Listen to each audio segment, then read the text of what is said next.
Texas, Louisiana, New York, taking over, making so much money, pulling up in a Range Rover, quality intact, self-made, got them high motors, get the full meal, you ain't leaving with no leftover, self-made is where it's at, and that's a fact, our impact will be felt, paid in full, everybody's fat, change the game of our ways, you would think we abstract, form our own opinion, do you think we pointed on the act, call a spade, game winner, minutes ball game, never doubt us, a high quality remains the same, always gotta work, build content, free by frame, try to go the other side, but main, this is self-made. Self-made.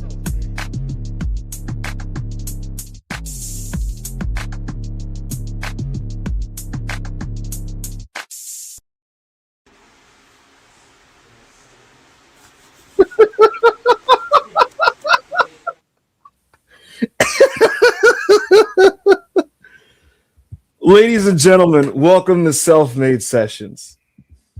I'm Ibu of Self-Made, and I'm joined alongside Chris O'Bread. I'm joined alongside AO. I'm joined alongside Rob. And folks, it is the Monday after a really, really stacked wrestling weekend. There was a lot of major Japanese wrestling shows, and the biggest one is one that we're going to cover in full in its entirety tonight.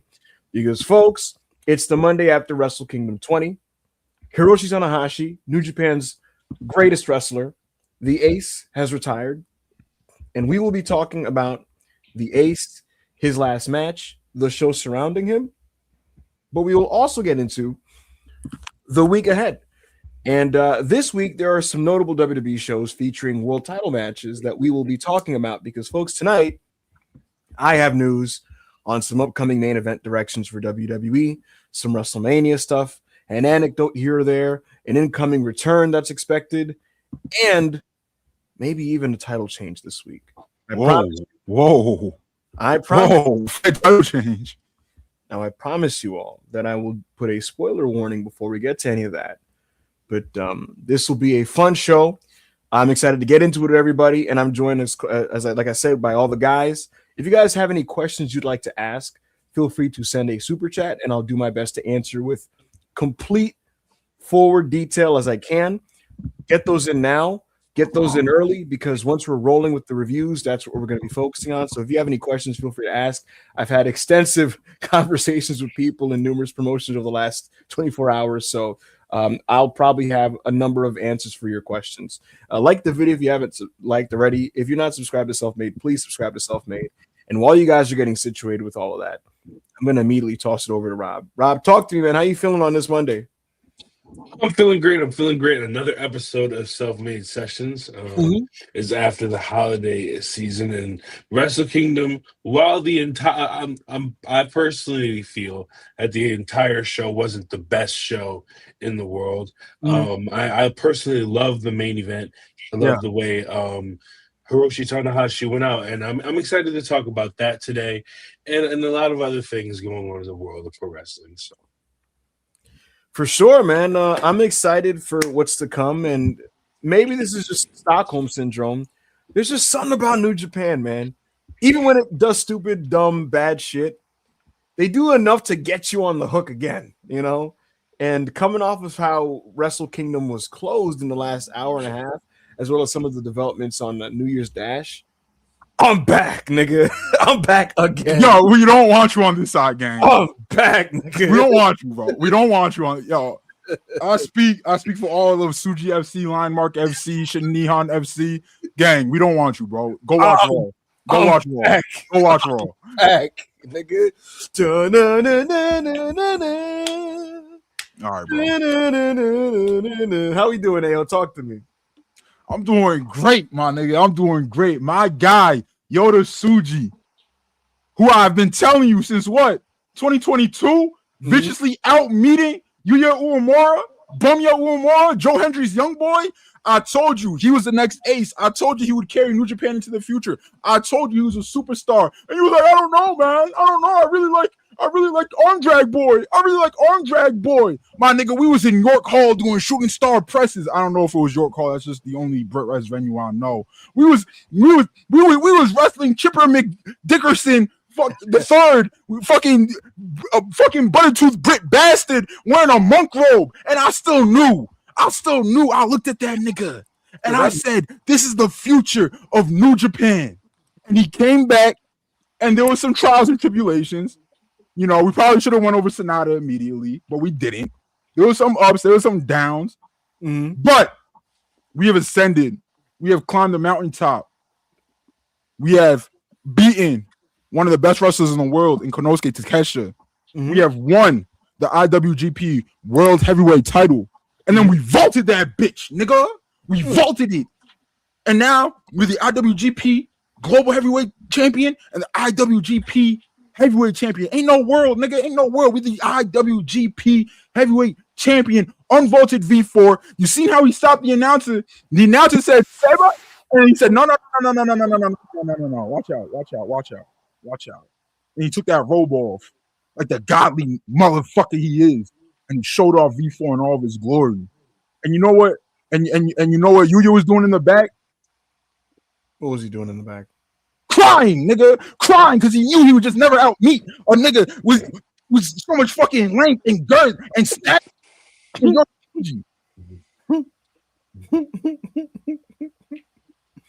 Oh my God. Pete Rosenberg just replied to me. Fuck! Anyway, look, Ayo, Yuya. We good, Rosenberg. Yuya Uemura is going to face Yota Tsuji at next year's Wrestle Kingdom, and I'm looking forward. No, he's not. It's going to be Aaron Wolf. It's we're going to talk about Aaron Wolf because I have a lot of opinions on his match. I ended up liking his match, but we're going to get into things. We're going to break it down. And before we do that, Crystal Brett, talk to me. How you feeling today? I'm feeling good. I got my incense burning. I got some tea drinking, so I'm drinking on right now. So I'm feeling pretty good, ready for a session. I didn't think I was gonna make it today, but I clutched up. So that's what I do. Yo, Crystal, I'm fucking with that beanie, gang. Yeah, shout out RIP my nigga Jake the dog, man. Wait, Jake's dead? He split my nigga Jake? He's been dead for like 5 years. Wait, I'm about to say, yeah. Killed him in Adventure Time? I didn't He finish died Adventure Time. He died in Adventure Time. Like, it wasn't a prologue or anything. Like, it was like the series was like it was, Finn was still young and they split my nigga Jake? I don't remember how young Finn was. He might have been like older than he is in like the time slot you know him as, but he died. Yeah. It's really focused on Fiona and Cake, how, like his death and shit like that. How it Slide for affected Jake, man. What the fuck? Slide for my nigga Jake. And man, RP, big brother. Was it was it a dramatic sacrifice? Like, what? No, I don't think so. They didn't show how he died until Fiona and Cake, and we just know he died in the line of battle or some shit like that. Off-screen death is crazy. That's better than Yeah, it fit the story. I guess. Folks, we have over 400 people here to start the show. If you haven't liked the video, please make sure to like the video. And without further ado, let's get right into these super chats. All right, they're going to be out of order a little bit, guys. I'm sorry if you were first here, but StreamYard fucked on me. Sonic, $10 super chat. There is no better promotion than Nuge at its peak. Facts. And that was on full display near the end of Wrestle Kingdom. I wasn't even watching Tanahashi in his prime, and it made me emotional. God bless the ace forever. What a show, bro. What a show. What a send-off. I thought it's a weird show to review because I was actively not having fun for the first 2 hours. Except for the Joshi match. Yeah, but the presentation of Tanahashi's retirement from the match itself, which I thought was unbelievable, and the post-match, it was just like, man, this is just tremendous. This is like what you want out of pro wrestling. And the presentation, the classiness, how much it felt like it was doing a proper service to a legend. I was really happy with all of that. And Tanahashi is one of the greatest wrestlers in the history of professional wrestling. He's a total package. This guy could talk, he could work, he had massive charisma, and he's not only was he all those things, he was a guy that, like Chris Charlton said, bro. He told a story. I don't know if you watched it in English. This guy mentioned how when he was 35, that's when Okada beat him to the Rainmaker shock, right? Mm-hmm. And he said that when Okada turned 35, he went to AEW. When Kenny turned 35, he went to AEW. When Nakamura turned 35, he went to WWE. Tanahashi turned 35. He lost the championship, and he built himself back up to win it again and lead New Japan. And he's been here since now. He's 47 years of age. This guy never left. This guy stuck it through the dark times. He got New Japan out of the doldrums, out of some really dark periods. And everything that he got last night, even if you might think it's excessive, I thought it was all completely deserved. Who the fuck thought it was excessive? Hey man, if somebody thought maybe this is OD, there is no ODing with Tanahashi because there's no, bro. That's how you send out your GOAT. That's how you send out your GOAT. Like, your GOAT. So I loved everything about that. All right, thank you, Sonic. I am Johnny Burning, $2 super chat. So Bullet Club is dead. Who's better than Finn in the group? Well, everybody, because Finn Balor sucks. But if you're asking who's actually good, that's a different question. David Finley is actually good. Gabe Kidd is actually good. Yeah, cry, really, nigga. That's Gabe Kidd. Oh, and then I forgot. I always forget that Knockout Brothers are War Dogs because they low key be doing their own thing, but the Knockout Brothers are genuinely good. Clark Connors and Drilla Maloney, bro, they are they're works in progress. I like. Yeah, that's because you don't watch, bro. You like one match of his. You have never given us a second match other than the single match that you like of Drilla Mahoney's. Drilla's good, bro. Give us a second match. He's good. Oh shit! Jesus Christ! What Mark is playing the Observer Radio in my ear?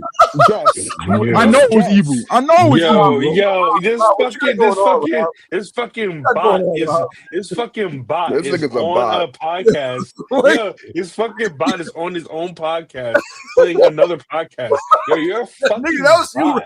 That was you. Nigga, that was you. I have a mic plugged in. That was you. What you got going on, bro?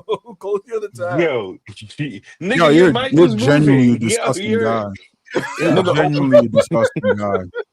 Yeah, open the Observer to get a second What match. is wrong with you, bro? Y'all are dumb, bro. Y'all are stupid. But, by the way, here's a good one. Clark Connors and Drilla Maloney versus Kosei Fujita and Robbie Eagles. That match is amazing. That match is amazing. So, I'm supposed to believe you didn't look that up. That was a good match. However, Fujita and Robbie Eagles are amazing wrestlers. Yo, Robbie Eagles is like one of the most underrated wrestlers alive, bro. He's really good. Yeah. He's really good. And anybody worth a damn out of Australia was trained by him. Mm-hmm. Shout out to him. Thank you, Johnny. Shout out to you, Johnny. Shout out to Robbie Eagles too. Big Zim, $20 super chat. Hope y'all had a great New Year. Hell of a 48 hours for the line mark minus Jake Lee. Thankful for Suji bringing back the GOAT title. Self-made shit. Go Ace forever. Yo, low key, bro. I was talking to some people about this. I thought Jake Lee like quietly got let go because they completely stopped mentioning him. They did not talk about him anymore. Like they would like run down the entire bro. Like they were like people like Yujiro Takahashi, right? Like even when he wasn't around because they just didn't bring him on the tour. Like when they were talking about the entire roster, they would still bring him up. You know what I mean? Mm-hmm. But like they never brought up Jake Lee when talking about the War Dogs. Maybe oh my god. But no, bro. Oh my god, talking about that boy got me dying. They lulled us to sleep, bro. They lulled us to sleep so they could do that bullshit. Maybe it's because he fucking wasn't really that integrated on the roster. He wasn't like, that hadn't been exposed to fans for that long. So they were like, well, I guess we can just not mention him. Also, happy birthday to Mike. It's his birthday today. Happy birthday, Mike, longtime supporter. Oh, shout out to you, Mike. Yes, happy sir. birthday, yes, man. Sir. Yes, sir. You know why I don't think that's why, Chriso? Why? Because Andrade, big international star, they announced him ahead of time. Jake Lee, surprise entrance at the Dome. So they like New Japan's under the impression that like people will care about this and people will be shocked and people will be like, oh my god, it's Jake Lee. Jake Lee's back, or else they would have just announced it, I think, or they would have done the angle before the Dome. Jake Lee, that makes sense. Being the big return and the big title challenger is just really funny to me. This guy's ability to fail upwards in every company is remarkable. All just because he had some good matches with Kento Miyahara. This guy went from like All Japan pushed main event guy to Noah, and then they were like, that nigga's ass, get him out of here. New Japan decided they were going to do something with him. I don't know what he has other than height. He doesn't even have like charisma or like a great look or like obviously his work is whatever. His Yakuza kick is terrible, son. The one that he used to win the match against who did he fucking beat with that shit? Hiromu.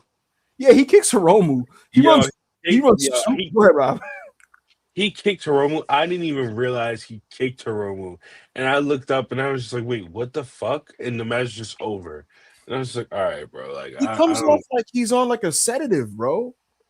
I don't get it, man. I really don't get it. Yo, there was a screenshot. I forget who posted it, but somebody posted a screenshot of the timeline after Jake Lee debuted. It was so funny, my nigga. It was so fucking funny. It is. It was like me, Ibu, like it was like 5 people just being like in dread and like peps popping huge. I was like, all right, bro. All right. If you notice, AO, there was a Jake Lee brigade back in the day, and them niggas are in hiding. Like Yeah, they're hiding, bro. They're Who was the one of leader the of 4 that? people watching All Japan still. I don't even remember who's leader. I didn't know there was a lot of niggas. I know who the fucking leader was. Put it in the private chat, but he's like Jake Lee good. no. All right, who's next? Shout out to you, Big Zim. Ultra Instinct. Yo, Ultra Instinct, you have to we gotta get with you. DM me on Discord because you're the winner. For y'all that don't know, we had Self-Made Sandbox had its first ever episode on Friday. We played WWE 2K. Mm-hmm. We played, what was it? How many normal games did we play, Chris? Just of the triple threat elimination? We played 5. We played 5 and you won 3? Yeah. All right, so we played 5 games, right? 3-way elimination, right? Chris won 3. He was doing his thing. He was kicking out of everything. It was crazy, right? I won 1. Rob won 1. So then me and Rob went into sudden death, and the loser would have to tweet out anything that whoever sent in the most super chat money requested. And I beat Rob's black ass into submission. I was up 7-1 on that fuck nigga. And then I was like, you know what? I got to give the people a show. So I let them think that Rob was coming back. And I let him get 5 consecutive pins on me. No, nigga. I had to give the people a show, bro. Me dominating you in such a manner was just like I know they were concerned. Bro. So I you know, bro, I'm a showman if anything. I'm really, concerned with something else about you. I gave him some drama, but at the end of the day, Rob was a loser, and Ultra Instinct was the highest super chatted. So you get to decide something that Rob tweets, anything in the world that you want. Just no gore, porn, or anything that'll get us canceled. Right. But yeah, congratulations to you, Ultra Instinct. £5 super chat. Watching Tanahashi retirement in the court was really special. One of my favorite wrestling experiences ever. I'm glad y'all liked it, man. We had damn near 300 people, bro, watching it together. That shit was crazy. Amazing experience, and one of the coolest things about it because we all synced up together is why, Chad. Yes. One of the coolest things about that was a lot of the people that tuned in and were hanging with us aren't regular New Japan watchers. In fact, I saw many people in the chat who were unfamiliar with most of their roster. But I think it's so cool that most wrestling fans understood that this is an important moment and an important show. And so they said, fuck it, I'm going to just watch it because I'm a wrestling fan and this is a big deal.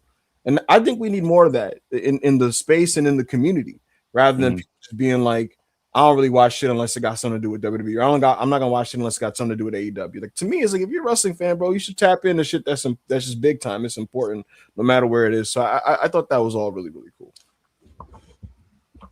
Austin Kinkle, $5 super chat. Herbert's reaction to that Janemba fight popped me. Plus the bonus content we got post Rex last night. $5 is worth it. Hashtag the whole arena. So I tapped out after. Well, no. I was there. I was smacked.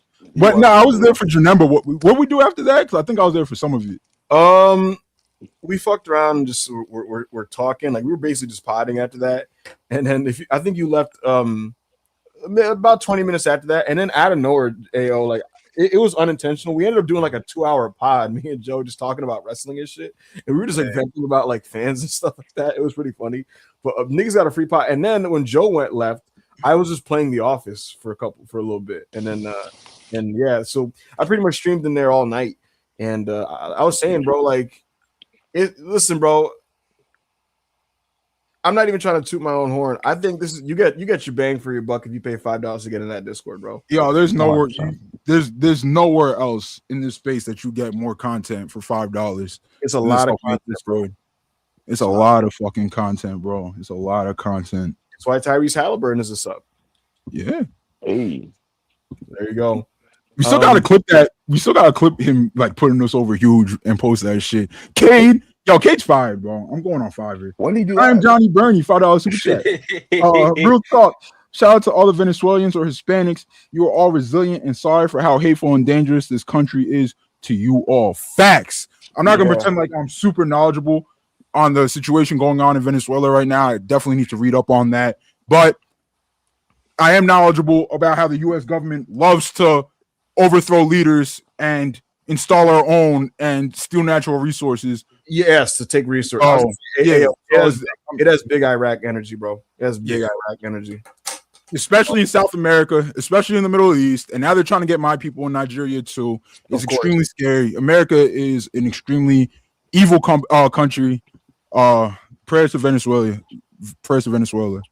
Absolutely. Thank you, Johnny. Sicko Party 22.99.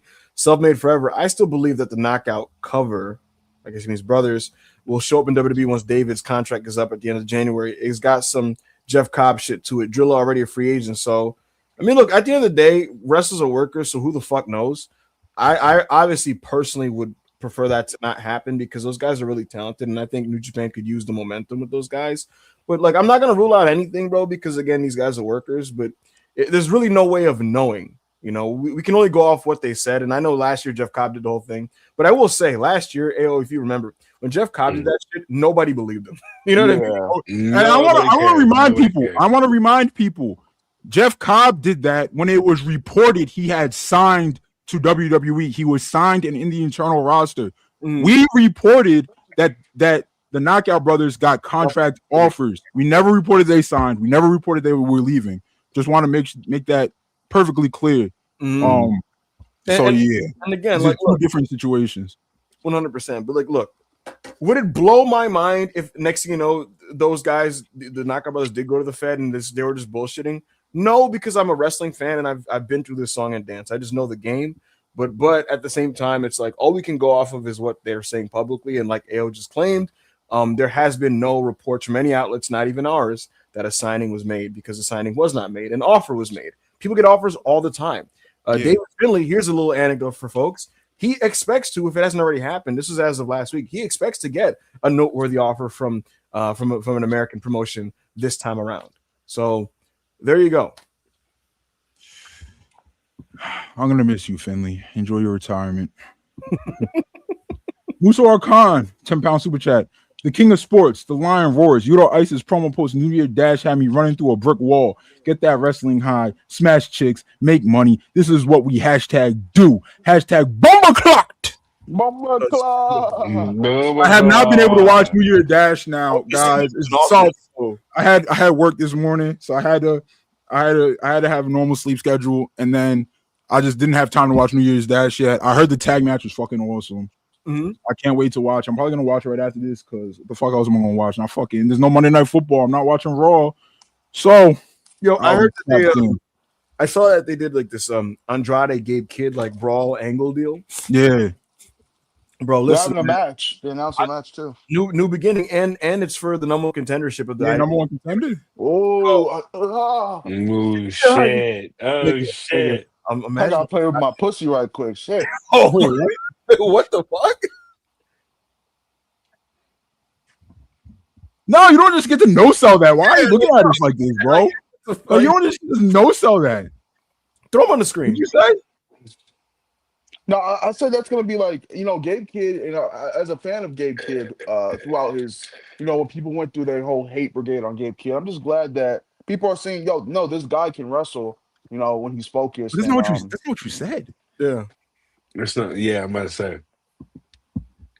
Let's move on. Thank you, Musa Khan. Look at this guy, bro. Omar Shamira, $2 super chat. If Bianca is still injured, could Liv win the chamber? I don't know, bro. I'm gonna be honest with you. A lot of the women's world title Mania creative is still up in the air. Some of it is the Bianca injury status, but beyond that, bro, I'm gonna be real with you guys. It's January 5th right now. This time last year, the women's title matches for Mania last year changed at least 4 times. Damn. At least 4 times. All right, damn, nigga. And the other thing is, and I hope they avoid this. There are people in the room that are like, hey man, how do I word this without it being like a big fucking sensationalized thing? There are people that feel really strongly about the women's title match being in a certain direction, and that direction being like Rhea versus Io, for example, right? But I don't know if it shakes out that way. Stephanie Vaquer is a champion. Paul Levesque is really high on Stephanie Vaquer. Penciled in months ago was Rhea Ripley versus Stephanie for Mania, but that's not a Mania main event. And it wouldn't surprise me if there was an attempt at least to create a women's title match that's worth main eventing. And again, like I said, a lot of people are in agreement that the main event match would be Io and Rhea. But then there's also the big camp within WWE that really believes in Liv Morgan in that big spot. Now, didn't somebody report that that like WWE wants to like center Mania, like at least like women wise around Liv Morgan? Didn't somebody report that? There was a report kind of like around, I think WrestleVote said something about Liv. And here's the thing about Liv Morgan. So they love Liv Morgan because she is a TV star and she's over and all that type of stuff, right? Somebody asked me about this in Self-Made Ale, and what I try to explain to them is like, because people are like, oh, is there any truth to this report? What people need to understand when it comes to these types of reports, right? Wow. What people need to understand about these reports is there are a lot of people in this room, folks. A lot of people.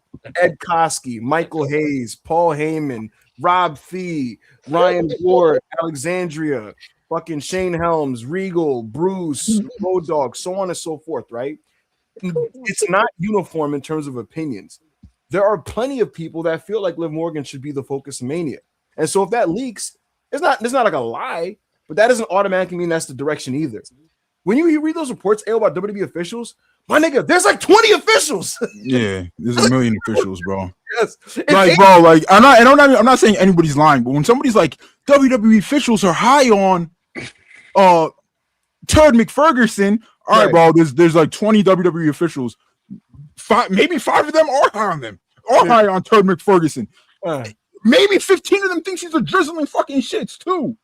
Like they can both be true. They can both be true, bro. There's no industry where everybody's just like in agreement on everything. You know what I mean? Like, 100%, bro. Last year there was an official, a major official, who was like, "Bro, we don't need to build our women's title thing around Io at all. This should be." Yeah, there are WWE officials that don't like Io, but obviously there are WWE officials that love Io, and Io is pushed heavily. Let me like, clear. They're not as high on her as maybe like Levesque. Yeah, now I mean I don't have sources, so anybody who aggregates that's a fucking idiot. Yeah, it's just, but like that's the deal. And so like there could easily be a meeting where people are like, yo, man, we got to build this thing around Liv, and Hunter's like, okay, we're gonna put Liv in a tag. That's my final ruling. Fucking puts the hammer down. It's like that's it. That's just it. So there you go. I say all this to say, and this is your first WWE anecdote of the night, folks. I don't know the result of tonight's tag between Rhea and Io versus the Kabuki Warriors, but I'm gonna just be real with you guys. It doesn't matter when it comes to WrestleMania implications. This match does not actually have WrestleMania implications. Chris got Yu-Gi-Oh cards. You know what I do? Because what I was told by WWE is that we have a lot of TV time to fill between now and mid-April. And so a lot of key people will be thrown in a lot of different directions between now and then. And so they're going to be thrown in certain directions going into February that people will think, oh, that's the Mania match, and that's not the Mania match. I don't think Rhea Ripley is going to be in a singles match in Mania. I don't know about Io, but Rhea Ripley in particular, I do not think she's going to be in a singles match. In fact, I actually expect her to win the Women's Royal Rumble. But that's just an educated prediction. God damn. Yeah, I'm about to say, like, bro, holy fucking shit, dude. Again? God damn. What's wrong with that? I mean, I don't know. I'm not a WWE fan. I know Io is really good, and I know people really like Rhea, but yo, it feels like niggas been running this match for like every second pay-per-view. Wait, which match? I get it. Rhea versus Io. No, they're just directly associated with each other all the time. They've only wrestled maybe 2 or 3 times, but they tag and they're in segments every week and that type of thing. So 2 or 3 does not sound right, bro. Mavs fan. I feel like Ibu's just standing up for WWE. No, don't do that. He is indeed standing up for WWE. No, he's going to deny that he did this later. Mavs fan, $2 super chat. Tana's cage match is nuts. Might be the actual goal. He's up there for me for sure. Bro. He's unbelievable. I don't know if it's still that, but Okada vs Tanahashi was currently rated the highest cage match. No, it's not that high anymore. It's not that high anymore. But it's still at like 9.7, which is insanely high, which is all-timer territory. Yeah, literally. Look, it's not, from a work standpoint, it's not the greatest match I've ever seen. However, when I watched it, I knew that what I felt watching that, I was like, that was just fucking incredible. And I came out of that and like, I'm not even the type of dude to do this, but I was like, if I had to give that a star rating, I'm giving it a 5 because it was just that special feeling. So I don't give a fuck what people rate it on Cage Match, but I do know that if you ask me to name the best retirement matches I've ever seen, I think I have it like slightly above the Sting one. So there you go. Yeah, I think that's my number one all time. That's definitely our number one. Yeah. And like that goes into this next super chat with Mike M, $7 Canadian. Hey, yo, need to hear you go off on these nerds who want to be quote unquote critical of Tanahashi retirement and New Japan Pro Wrestling, but don't watch or talk about them on their platform, bro. These niggas are fucking losers, gang. These niggas are losers who are upset that Daddy Triple H got criticized for something he should objectively gotten criticized for. They were just like, oh, Daddy Triple H got criticized. Everybody was shitting on him. So anything that anybody else does in this realm of what Daddy Papa H got criticized for, it's bad. It's bad. I'm gonna pretend it's bad, and I'm gonna talk about it like it's bad. Gang, I'm not gonna call him out and shit. But bro, like you don't know anything about Tanahashi. You don't watch Tanahashi wrestle. You don't care about Tanahashi. So why are you pretending like you have an opinion on his retirement or how he should have gone out or why this was good or why this was bad? You don't watch New Japan. Keep not watching this shit. Why are you being a tourist and acting like you have I just have so much to say. I just have so much. You don't have shit to say, gang. You don't have shit to say. All you have to do is stand up for WWE. That's just say stand up for WWE. It's shorter than whatever you're about to pretend, whatever opinion you're about to pretend to have. Just tweet out the graphic. Tweet out the stand up for WWE graphic, my nigga. You're a fucking loser. What's disappointing about this type of behavior from like notable members of like the media or the wrestling space is like, I can't lie, bro. Do that shit to AEW because they can handle that in the sense of like that's just what that's just what it is, and people know that's what it is. Yeah, like everybody who made AEW knew that this was like what it was gonna be. So like, but can we leave like New Japan and the Japanese companies out of this like nonsense, please? Can we just leave them alone from this? Why do you feel? Bro, they dragging CMLL into it, bro. The fattest, dorkiest, smelliest incels post that Neon botch. And shit, it's just like, bro, you're a fucking loser, my nigga. Do you know how many times Neon has done a blind double moonsault? And like hundreds. He fucked up one time, and you're fucking posting it and celebrating it and shit, bro. Like, there's no way you enjoy your life. There's no way you enjoy your life, my nigga. Imagine me, niggas act like this is what I be doing on Twitter, bro. Niggas act like I'm like scouring through AAA videos, like, oh my god, AAA's the bad guys. Let me post a AAA botch to show how much I love AEW. No, my nigga, that's what these dork ass niggas be doing. You need therapy, gang. You're a loser. it just to me, it's like, bro, like, do you just hate wrestling? Like, do you like what is your goal? What, like, for just WWE to reign supreme over everything? Like, I don't understand that. It just, to me, that's punching down, and really, it shouldn't be considered punching down, but like. It is, and it's just like leave it alone, bro. What are you doing it for, bro? That's the most like inferiority complex bullshit I've ever seen. So, look, I'm not saying if you're a WWE leading guy, you have to like love non-WWE. Yo, Elite Fleet gang, you're not much better, bro. You're not much better. I was running victory laps over Yoda Tsuji, and niggas was in my reply talking about, wow. After what he said about AEW, after what he said about the AEW New Japan relationship, my nigga, I don't give a fuck. I don't give a fuck what he says about AEW. What the fuck? The fuck they got to do with me, nigga? What the fuck? You think I care when one of my favorite? You think I care when one of my favorite wrestlers had negative comments about $1 billion corporation, my nigga? What does that have to do with me? What does that have to do with me enjoying his matches? Exactly. What the fuck? And like, is that supposed to like affect how you enjoy AEW? Or like, what?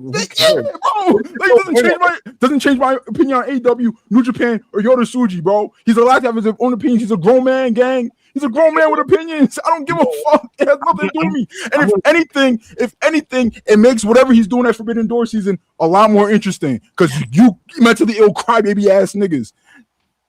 Bro, I'm gonna break everybody's heart right now. right? Ayo, shortly after the Suji stuff, when I made my post, I was reached out to by someone in New Japan that basically was like, bro, most of the boys feel on some level of the spectrum feel similar to Suji. And like, no duh, they work for New Japan, so they're like pro New Japan when it comes to this type of thing. That's gonna be how they feel about it. It's okay. You're gonna. Bro, there's no way you niggas actually think like, bro, like have your opinions on Takeshita and Mox and whoever else winning the title and taking it back to AEW. Have your opinions whether you think it's good or bad as a fan. Why would a wrestler who is working every show like think that's like good or enjoy that or be like, yeah, no, it's fine, bro, it's fine. You know, the title will come back around.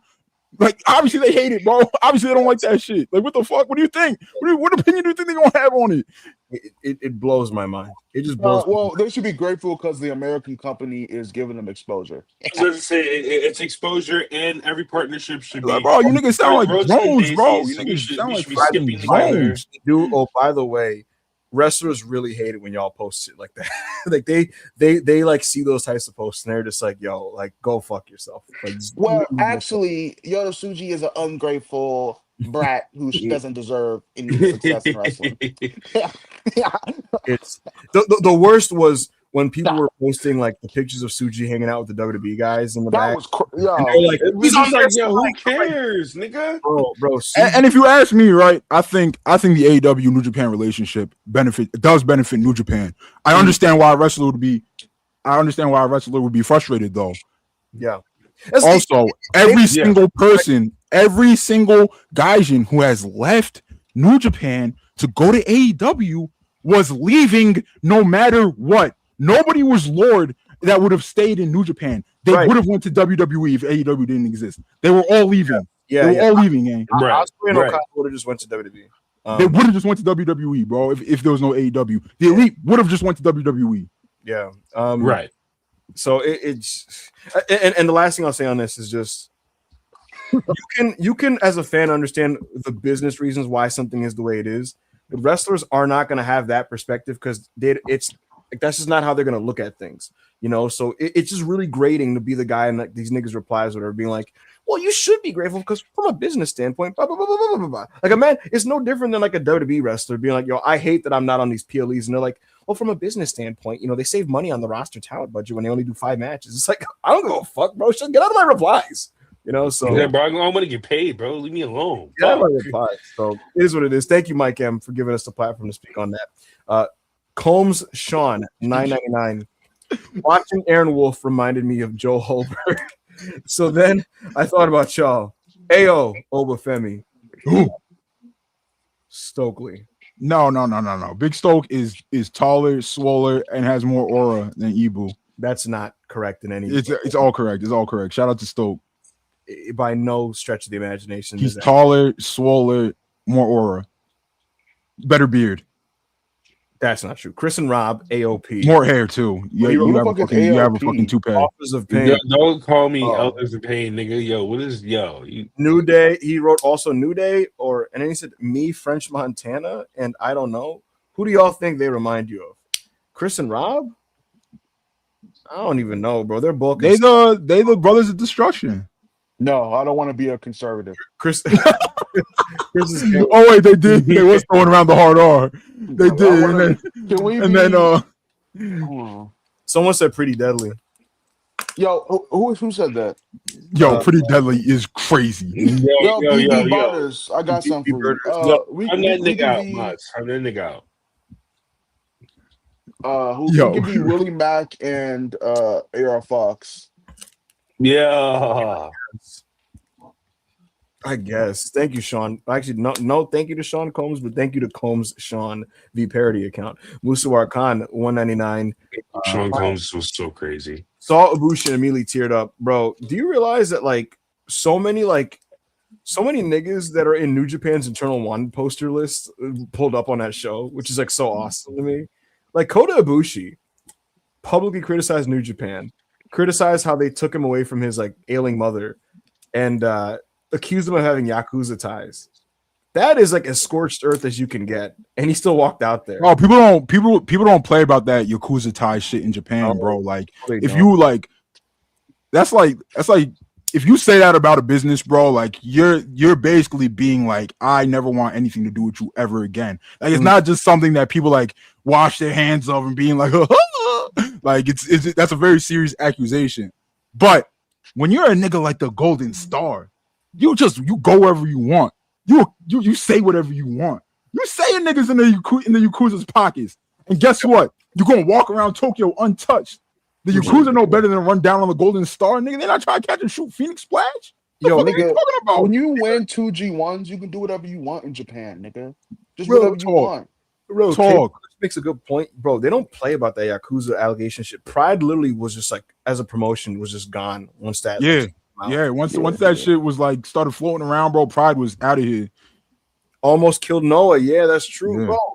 When promotions get Yakuza allegations, it's GG's. It's just GG's. You lose TV deals. You lose, deals with venues. Like Ibushi did that shit, and he still got to walk out scot-free.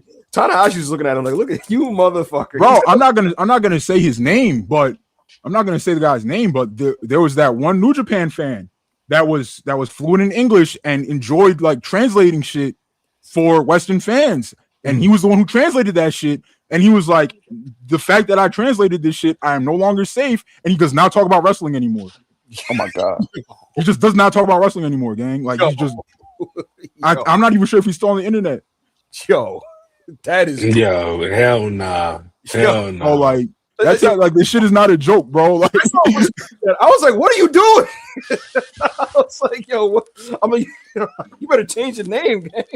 And he had the guts to walk out in the Tokyo Dome. So shout out to Kota Ibushi. Shout out to Golden Star, my nigga. Someone said the Tojo clan moves different. I'm crying. I'm weak. Gurmeet Singh, $2 super chat. Billy taking the strap at All In. New Japan back. I think Billy is taking the strap at All In, and the top 3 matches were excellent. I really enjoyed it. I loved Aaron Wolf's debut. I loved Takeshi versus Tsuji, and I loved Tana's retirement. However, I can't say New Japan's back off of an AEW wrestler retiring another wrestler, right? So like you gotta cross that match off. And then all right, so Takeshi re-upped, right? But we know what his schedule is. Yeah, Tsuji has the top belt, and I believe in Tsuji. That's my guy. Yes. Right. So that's a good thing. Right. And then Aaron Wolf looked great. And he looked like a star. And have y'all seen the motion that his shit has on social media, gang? He's really beloved by his people. Really beloved by Japanese natives. So I feel like Aaron Wolf and Tsuji could lead New Japan into the future. I heard New Year's Dash was the GOAT New Year's Dash show. Like I said, I haven't gotten to watch it yet because I slept and then I had work. So I will be watching that after this podcast. But I think where I land, AO, is New Japan is a deeply flawed promotion that's often poorly booked, but they have signs. There are signs to be like excited and optimistic about, and the hope is just that they add people to that Tsuji Wolf mix that can help, that can easily contribute to helping that. Even a minor one, like for example, Hanare, who's not like a big time star in New Japan, and he's never going to be a main event guy, but like you book Hanare as a title defense for Tsuji on like an April show, like that's going to be a good match. For example, the one thing that they have over like Noah, for example, which is also a bad promotion with bad booking, is Noah's roster is also kind of shitty, and New Japan's roster is like 3 times more talented, and so by virtue of just having more talent, you'll accidentally have some good shows, even if Gato's a fucking knucklehead. I'm gonna watch this year. I'm excited. If nothing else, for Tsuji. And for me, what's up, Chris? Right? I think that the heavyweight division could, go back to being, a strong, solid division. But for me personally, with New Japan, current New Japan, modern New Japan, 2020s New Japan, I think the real stuff for me, where I find the most joy out of, is the junior stuff.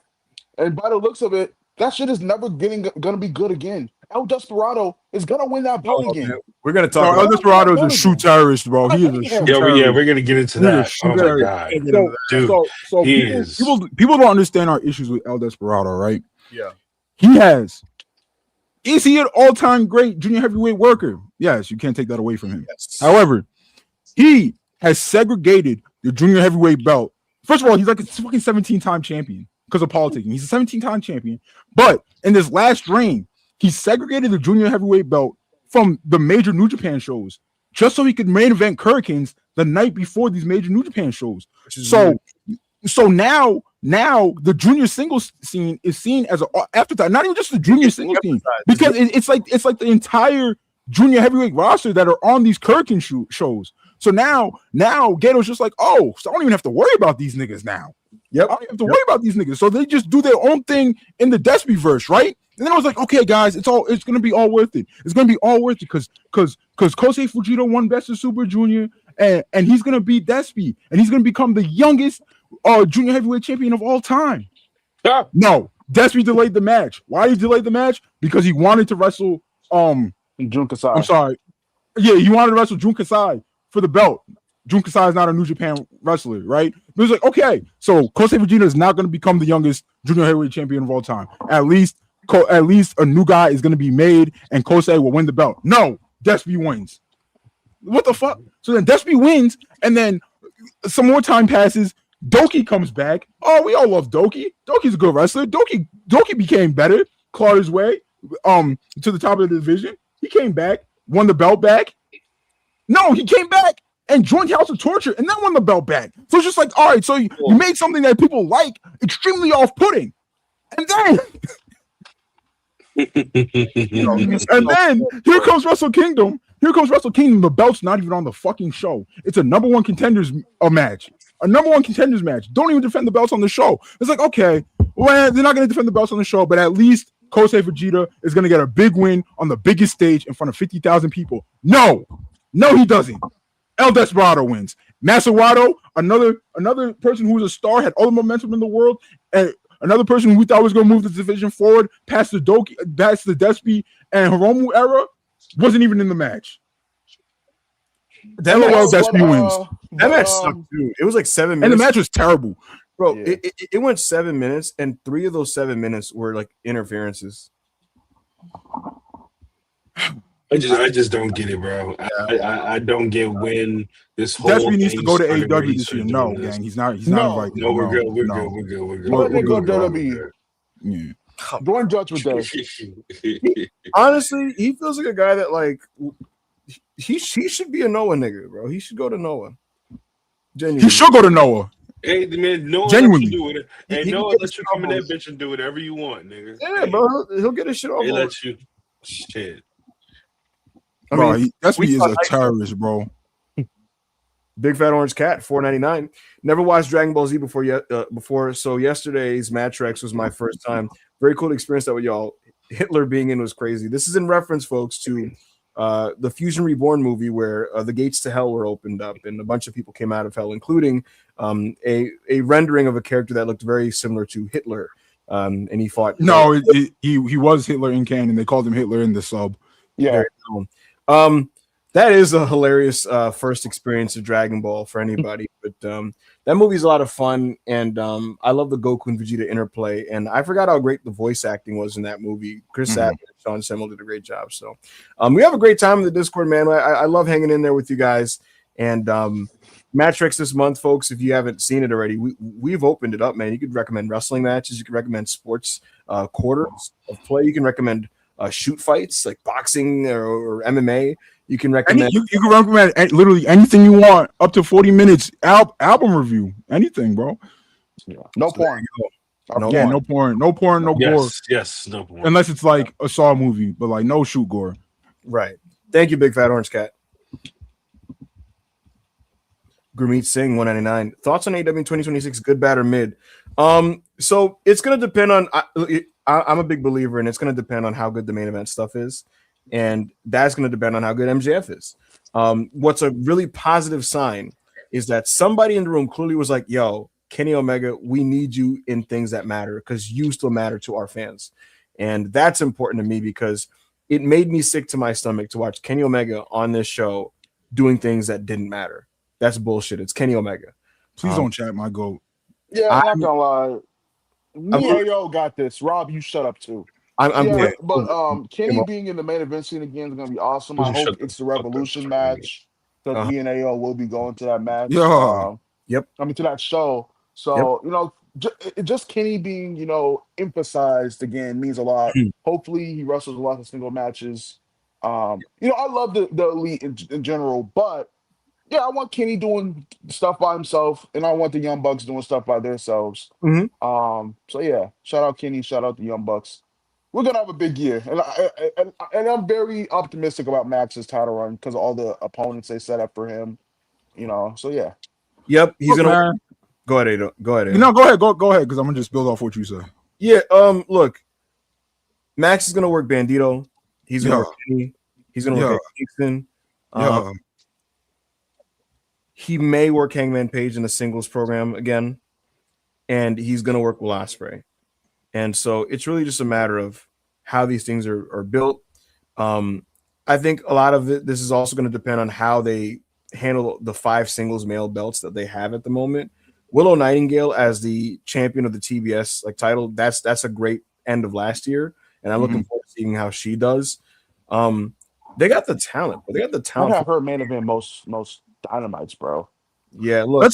Let's compare really quickly. Let's compare that list of wrestlers Ibu just said to everybody MJF worked the first time during his first reign. Ricky Starks, Bryan Danielson in an awesome Iron Man match, amazing Iron Man match. Can't take that away from him. Sammy Guevara, Jack Perry, Darby Allin in a 4-way. Yep. The Adam Cole stuff. Very dodgy match with Tanahashi at Forbidden Door. I forgot about that. That was hilarious. Ethan Page, Adam Cole, Samoa Joe Grand Slam, Kenny Omega Collision, Daniel Garcia, the terroristic Jay White match, and then Samoa Joe again. I'll say this, man. Some of those matches could have been incredible, and some of them were really good, but I think creative got in the way of some of those. I don't think it's going to be that way now, in the sense of the creative is hindering the quality of these title defenses. Now, is that me maybe being naive? Perhaps, but in talking to sources closest to the situation, a lot of the direction of this Max title reign this time is going to be about Max's obsession with being the greatest of all time, and that's a better premise to me than that's a better premise to me than just Adam Cole's my friend and I'm happy about him being my friend. Mm-hmm. So, I feel like because as the world champion, that should be the premise of you wanting to be the world champion. That should be your end goal. Yeah, just be the GOAT. So we'll see how things go. Another thing that you can look forward to, that I'm looking forward to personally also, is the singles elevation of Bandito and to a slightly lesser degree Kevin Knight, which can be expected this year. Bandito is going to be inserted in and out of main event adjacent situations, which is exciting to think about. Hot take. My bad. I keep cutting you off. My bad, big brother. I do think Brody King is going to turn on Bandito. Yeah. And that's going to be what catapults Bandito up after he wins that feud. Mm-hmm. I think it'll be good. I think it'll be good for Brody King too, bro. For him to be a monster singles heel. Yep, I agree. And I feel like he would be like a Lance Archer that actually realizes their potential in AEW. Is given more credibility to be, booking wise. Mark Briscoe, don't run. That title is ours. Woo. You know who I don't want to be lost in the shuffle in the middle of all this year? Ricochet. Because me too. Because there's an easy chance where Tony kind of what's the word? Maybe doesn't look after him as much as he should. And Ricochet is just a guy with one of the lower level belts, just having defenses with mid card guys, and he could be more than that. And we've seen that this past year. So I hope he doesn't get lost in the shuffle. I think Ricochet should have I think Tony Khan, if you're listening, I think Ricochet should be booked the most ECW thing on the show. Let it be yo, y'all know I'm the best world champion. He's having all these great. I think he's had a really cool reign so far. Jack Perry match was really, really good, in my opinion. So I hope this book's kind of yo, I'm the guy. I'll wrestle every week. I'll wrestle anybody. But I hope they give him storylines too, and not just him, good match guy, I completely agree. So I think as I'm talking through it now, because sometimes with these types of questions, you got to really, I don't even know how I feel until I talk my way through it. I think AEW this year is going to probably build on the positives of last year overall. And that's not to say that there's not going to be things that I'm going to roll my eyes about. It's inevitable. There's going to be things that I roll my eyes about that I'm like, whatever, right? And Tony's always going to have certain habits that I don't like. But the big picture stuff looks to be positive. So I'm feeling good generally about AEW in 2026. Thank you, Gurmeet. I am Johnny Burney, $4.99. How good is it, Chriso, to see all 14 of your NFL teams in the playoffs? You guys be streaming any live reactions to the games in Discord? Well, two of my teams did make the postseason. Thankfully, I'm very blessed. The Houston Texans, of course, and the Chicago Bears. I'm mostly a Chicago Bears fan because Caleb Williams turned his back against Oklahoma, and that shit you're was a bitch. gangsta. You're a bitch. That shit was gangsta. So shout out Caleb. I wish him all success. And obviously, I'm Chad, do y'all see how shamelessly this nigga was like, two of my teams. Texans. Disgusting, I think bro. we have the defense to win it all. Hopefully, the offense locks in. CJ Stroud. Almost said something crazy.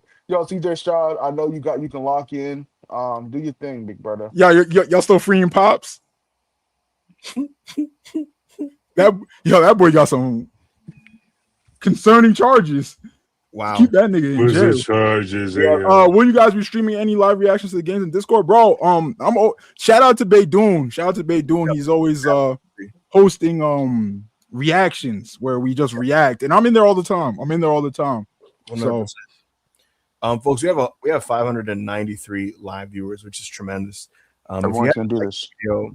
If you want to like the video, if you haven't liked the video, I should say, please get that like in now. Please, it helps us with the visibility, and it helps with the growth of the channel. So thank you. Please like the video. Please think about becoming a member as well. You have all different types of content. But if you're not a member, you're not losing anything, of course. Everything still stays here. Speaking of membership, Ibu, would you like to announce something?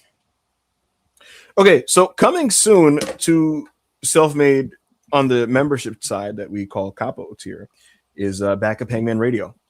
And essentially what this is going to be, folks, is exactly as the title suggests. This is just me, unfiltered, giving my complete honest opinions on the latest happenings in pro wrestling.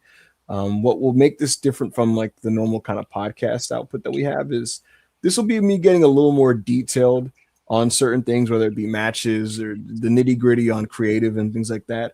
But beyond even any of that is we will set up and develop a system, folks, where you guys can call into the show. Basically, if you want to give your opinions the same way I would do on my spaces, this will be where you guys can call in, and I'll take a caller, and it can be anybody that's in the Capo tier. And it could be, hey, Ibu, I think A, B, C, and D. Or, hey, Ibu, do you know anything about blah, blah, blah, blah, blah? And I'll take your call, and I'll answer your question. And so you can expect this on the off weeks where I'm not doing Hanging with Holbert with Joe Holbert. It'll be Backup Hangman Radio, where sports style radio, but for pro wrestling. And I honestly might incorporate non-wrestling talk as I go along. But this will be the interactive show with the audience. So I'm looking forward to doing that. So that will be on the weeks opposite of the critically and commercially acclaimed Hanging with Holbert, which was a major success. Yes, and every Friday we will continue to have Self-Made Sandbox. What are we playing this week, fellas? What is it? What are we playing this week? Yo, I'm trying to see what Arc Raiders is talking about, gang. I am too. I'm trying to see what Arc Raiders talking about. It is 3 players. So also I see a lot of people want us to play Outlast Trials, which is a 3-person game. So I'm down to try anything, man. Down to try anything, y'all know. Hey, yo. I want to quickly say somebody was like, oh my God, people are gonna call and like moan in this thing. Folks, if I get like a really stupid troll call like that, you just won't be allowed to call again. It's that simple.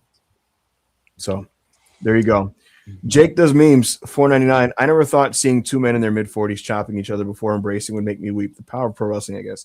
Yeah, that's Shibata Tanahashi. Yo, that was beautiful, bro. That shit was beautiful. Tremendous. Thank you, Jake. He came out in his op shirt. Yep. Yo, he came out in his op shirt, put his fingers in his ears because the Tokyo Dome was popping huge for him. He's like, no, I'm a heel. None of these guys know he's a fucking heel. Like nobody knows what the ops is. That's in the Tokyo Dome. He's like, but Shibata's like, no, I take this kayfabe shit seriously, and he didn't drop the gimmick until he's like fucking embraced Tanahashi. That shit was beautiful, bro. That shit was beautiful, remarkable. Thank you, Jake. Overlord Dan 499. Suji saw it was my birthday week and decided to bring back the V4. Oh my god, thank God the fucking V4 is back. Also self-made and Forconda forever. Thank you, Dan. Really, I'm not sure what Forconda is, but shout out Dan, bro. Shout out Dan, friend of the show, long time supporter. Yes, sir.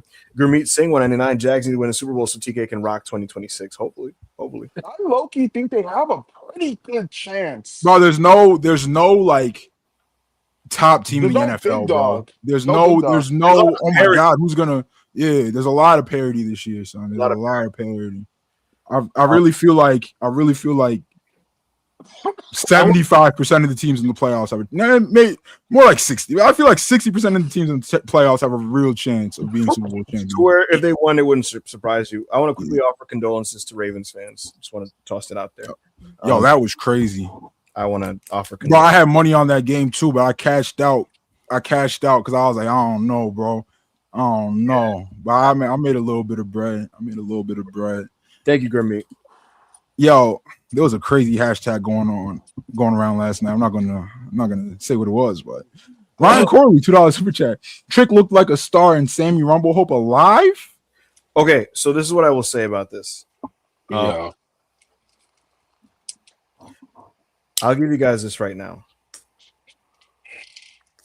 In speaking with WWE officials who are tight-lipped about a lot of creative directions, Roman Reigns, Cody Rhodes appears to still be the WrestleMania match.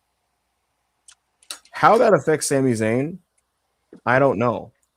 But going into this year, I didn't expect him to be a Royal Rumble winner. If you notice in his promo, he didn't say, I'm going to win the Royal Rumble.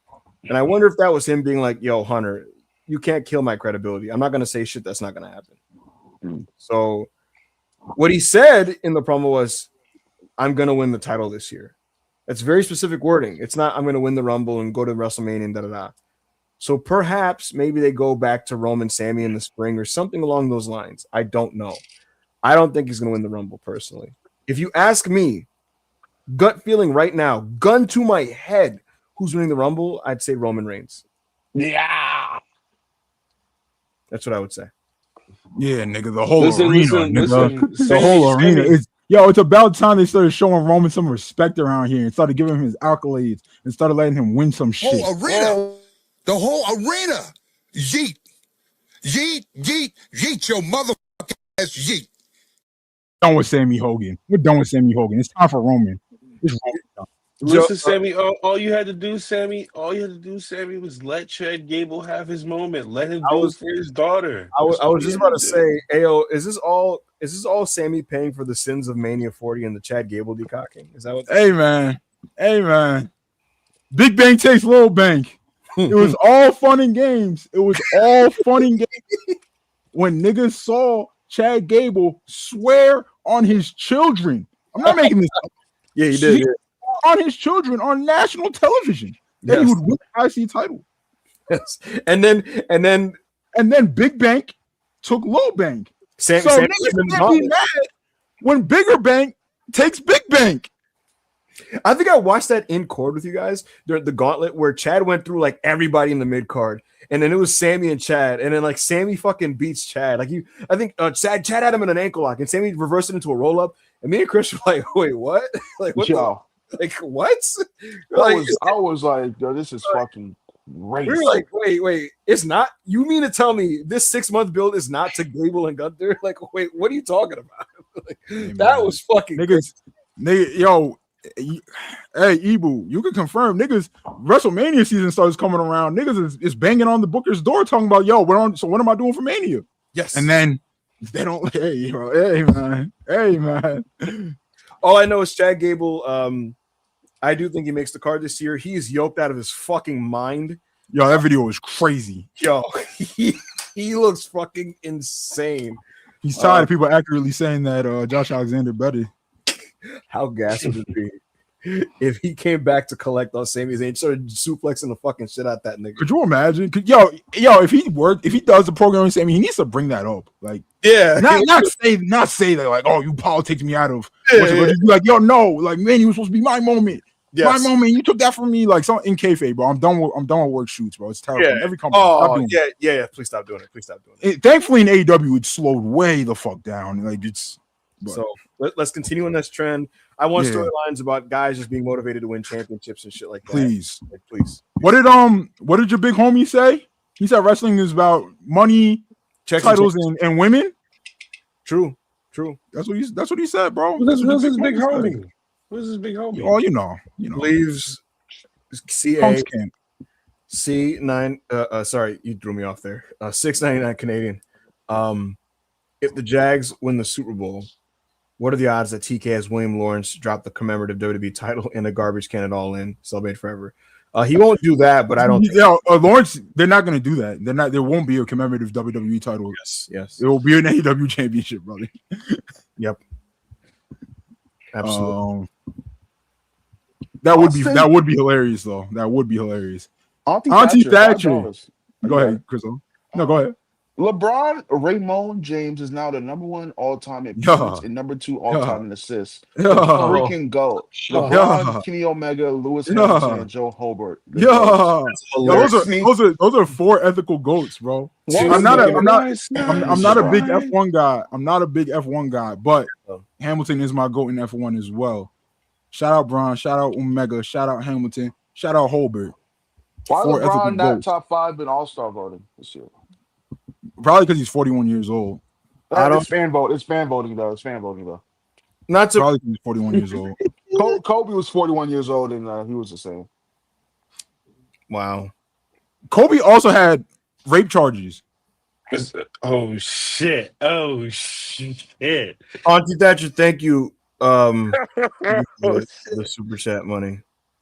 Appreciate you. You could play the something, nothing, or everything game with this, but ROH's YouTube has uploaded a match that has Tommaso Ciampa in it.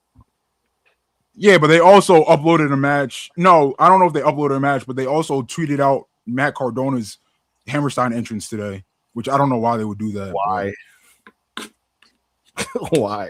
I don't know why they would do that. Ryan Cicchini, $6.99. With the evil news, the world needs House of Torture versus the Wyatts, MFT, Psycho. Oh, okay. I didn't finish. I just saw the world needs House of Torture. I was like, wait, hold on. Yo, Joe Holbert tweeted something where he said something along the lines like, I think he said something like evil on SmackDown would like break the universe and it would end the world in a good way. Yo, oh my god, we all need that. Rob would be locked in, bro. Yo, if New Japan loses Sonata and Evil, that's a big step in the right direction. Well, you know what's weird about it, bro? You know what niggas doing, bro? You know what I'm tired of niggas doing? Tired of niggas conflating Evil's backstage contribution, positive backstage contributions, which there are many. There's a lot of good stuff for New Japan backstage with the bullshit I have to watch him do on like in front of cameras. Like I know, my nigga, like I don't have to pretend to enjoy his wrestling just because he does a lot for the good for the company behind the scenes. I don't have to do that. I'm not going to. Shut up. Bro, what kills me is like, as a raw talent, Evil's a good professional wrestler. But like, his gimmick has killed his career, bro. Yes. Like, he's a good wrestler that just has nothing but bad matches because of this House of Torture fucking gimmick has killed his career. It's brutal, bro. It's brutal. I'll never forget you, LIJ Evil. I'll never forget you. Facts. Shout out to the Evil versus I think it's Okada match from like 2016. It's really good. Thank you, Ryan. I used to look forward to Evil in G1s, bro. Nah, I don't. Niggas couldn't tell me shit when Evil was in the Bullet Club, bro. When Evil like just joined Bullet Club, I was like, yeah, my nigga finally gonna step into the spotlight. We here, my nigga. No, just terrorism. Gulag. $5 super chat. Hey guys, watch my first Wrestle Kingdom in court since I heard Tana in Japanese. Is Japanese Cena. Any Jake Lee, Rex? What the must fuck? be good since he's challenging Suji. Yo, Mods, ban that nigga out this chat and ban him and ban him out the Discord. Don't touch him. He's Bread Nation. Yeah, that's why he's saying that shit. We got a reputation around here.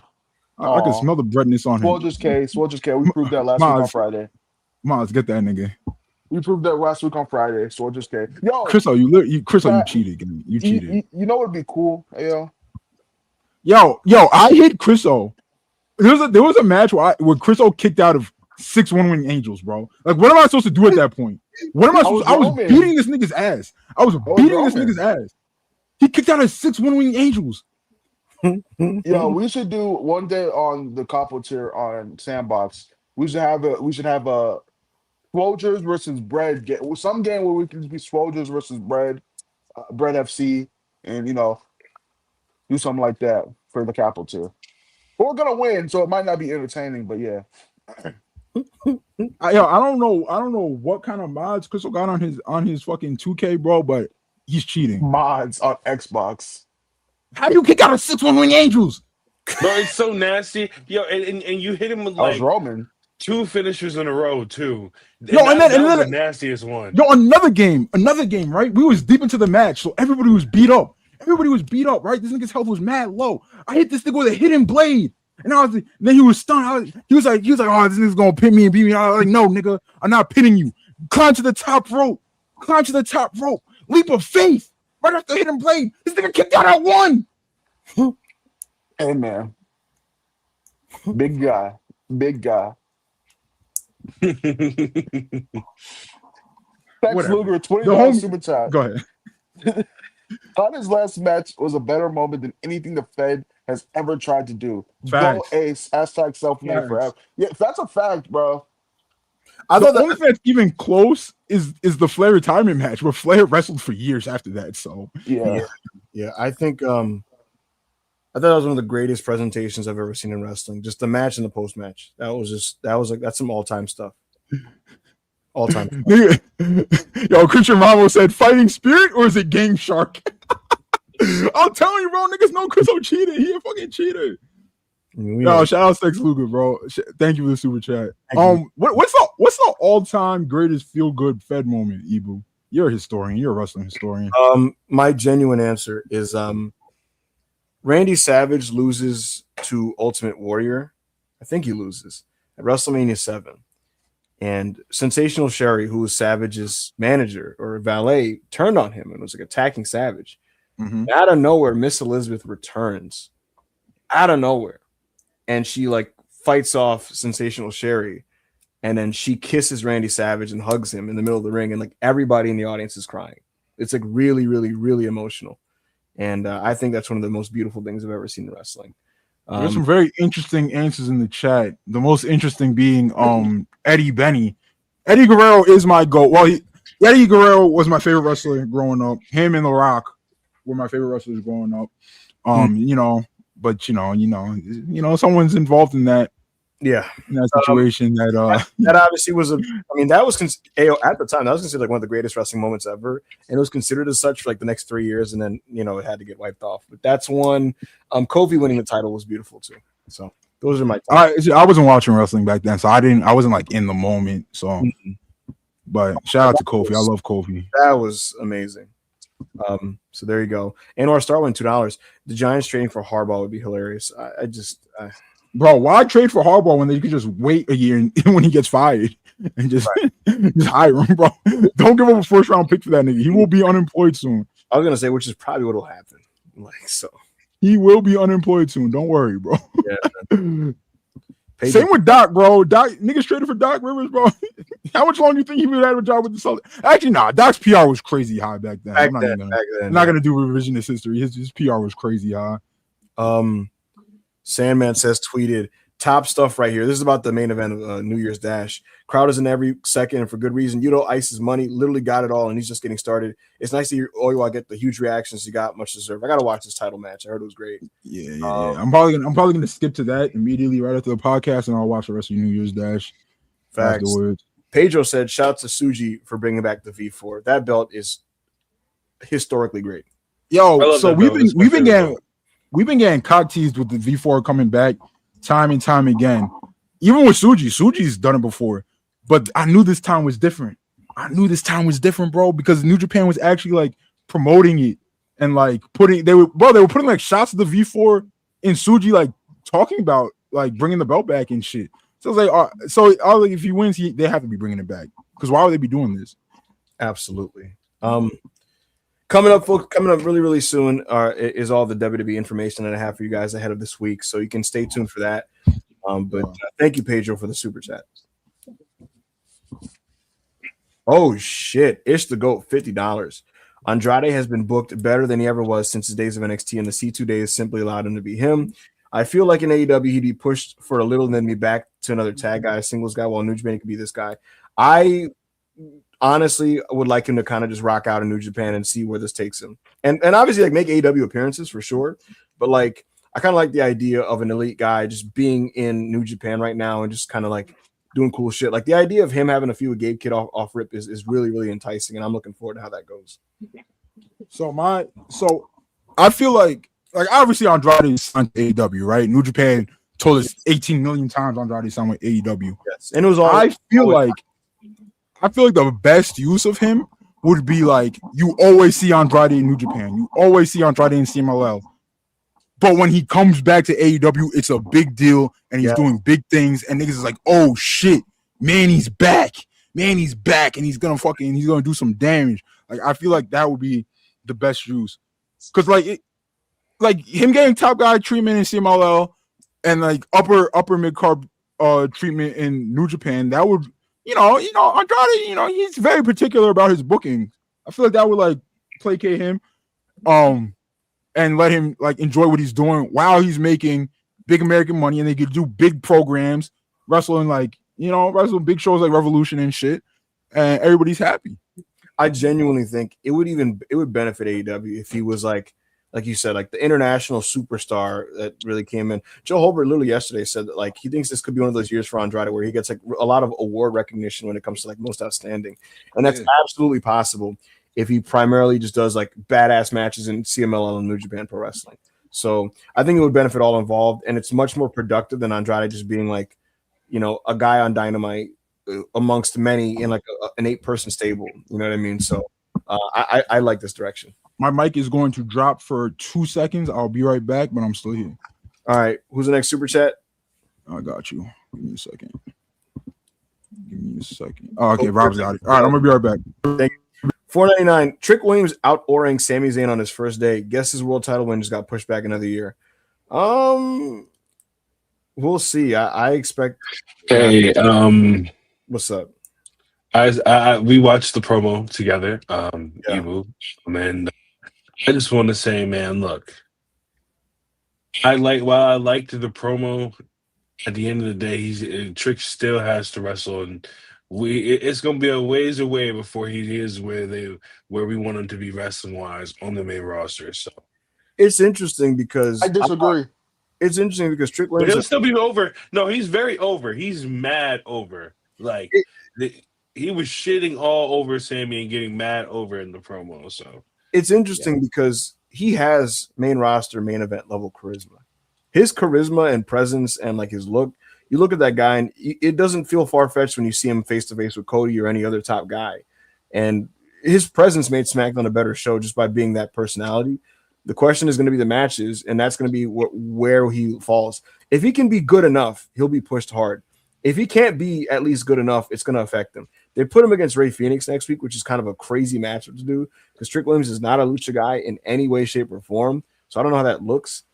He's going to have a great match with Sami Zayn because Sami's going to be able to squash him. You got to squash Rey, bro. That's the only way the match can be good. It's the only way. A long back and forth match with Phoenix is not going to be pretty. I don't think. Yeah, look, so he should squash him. But they're not going to squash Phoenix, so it's just. I think you're overestimating how much they like Phoenix. They're not going to squash. My point, Chris, that's just going to go 8 minutes, and this is the big leagues, bro. This is the big leagues. This is the big leagues, bro. We have Trick Williams, former Division I football player, former NFL hopeful.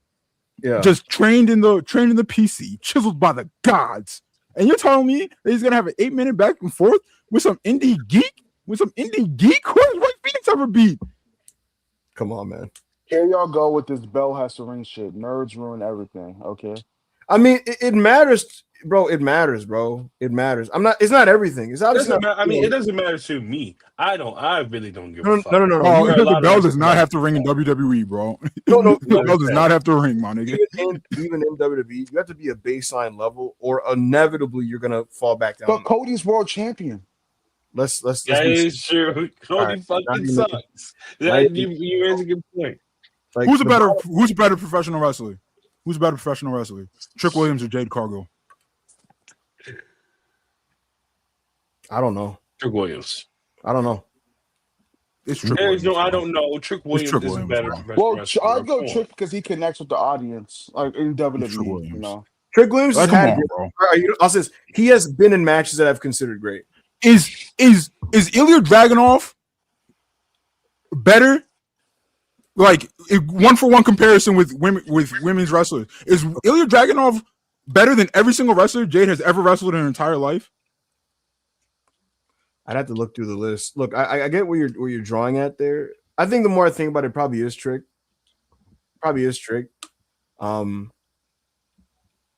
But look, my point to that guy Ghost is look, it's wrestling. If you have charisma, if you have this and that, why are we no, bro? If this nigga wants us to converse his fucking chest, nigga, put some money behind it, bro. We're not talking about this shit. Sure. Thank you, Go Birds.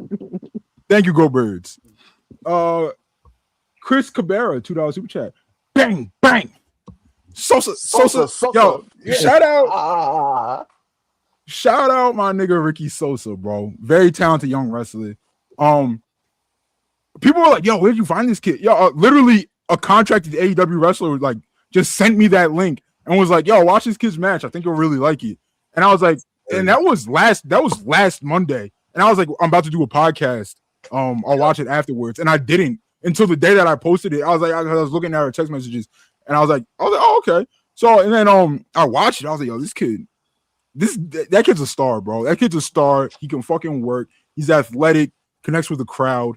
He's gonna be on TV. He's gonna be a television wrestler. He's only 21, so it might not be anytime soon, but he's gonna be on TV. That entrance was fine. Shout out to Ricky Sosa, humble kid too. He was very thankful of me putting him over and shit.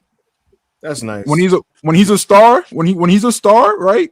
And on national TV, just remember, Big AO put him over when he only had 300 followers on Twitter. Yes, sir. I'm breaking wrestlers. Pause. Hey, Yo. You don't know what it means to break an entertainer? Musawar Khan, $4.99 euros. When I saw Aaron Wolf in the Young Lion gear, the lion mark can never be erased. Shin Nihon forever. I thought Aaron Wolf's match I thought he was good enough to not be like a total flap out there while not being like blow away, like, oh my God, this is the next wrestling superstar. You're a piece of shit. I thought that Aaron Wolf was Yo, why niggas spamming me with question marks? Yo, to break an entertainer means that you like expose them to the public. It means that you like brought them forward. The bro. way you said it was, the way you said it was kind of, break them wrestlers for me. Ayo, Mods, ban that nigga. wow. Ban that nigga. Wow. Yeah, yo, I thought so when it comes to the Aaron Wolf performance, I think what we have here is in terms of the raw tools, he can be a great wrestler depending on how he molds himself over the next months and years. Like I said, he was good enough to where it wasn't a disaster while not being fucking like, Jun Akiyama out there. I liked the match. I thought it was a fun match. The House of Torture format works if you're trying to get a guy over and the babyface actually overcomes all the bullshit. So that's kind of what happened there. And what a lot of people talk about his physique, what I would say about his physique is that physique doesn't work on American TV. It works in Japan if he's like a rugged, mean, nasty type of dude. So if you're a big kind of like doughy type of guy like that, it works if like you're really violent. So like Yoshihiro Takayama is a great example of a guy who's awesome like that, or Hashimoto obviously, or Takeshi Morishima. So Hashimoto. Yes. So I hope that Wolf, if anything, I hope his demeanor changes over time. Like he seems like a nice guy when I look at him. I want him to come off like scary and dangerous. So that was my thought. What did you think of the match, Chris? On first watch, I kind of had the same opinion you did. We watched it together, obviously, and we were talking about it. But I watched it again, And I don't know, man. On that second rewatch, he just looked way better to me for some reason.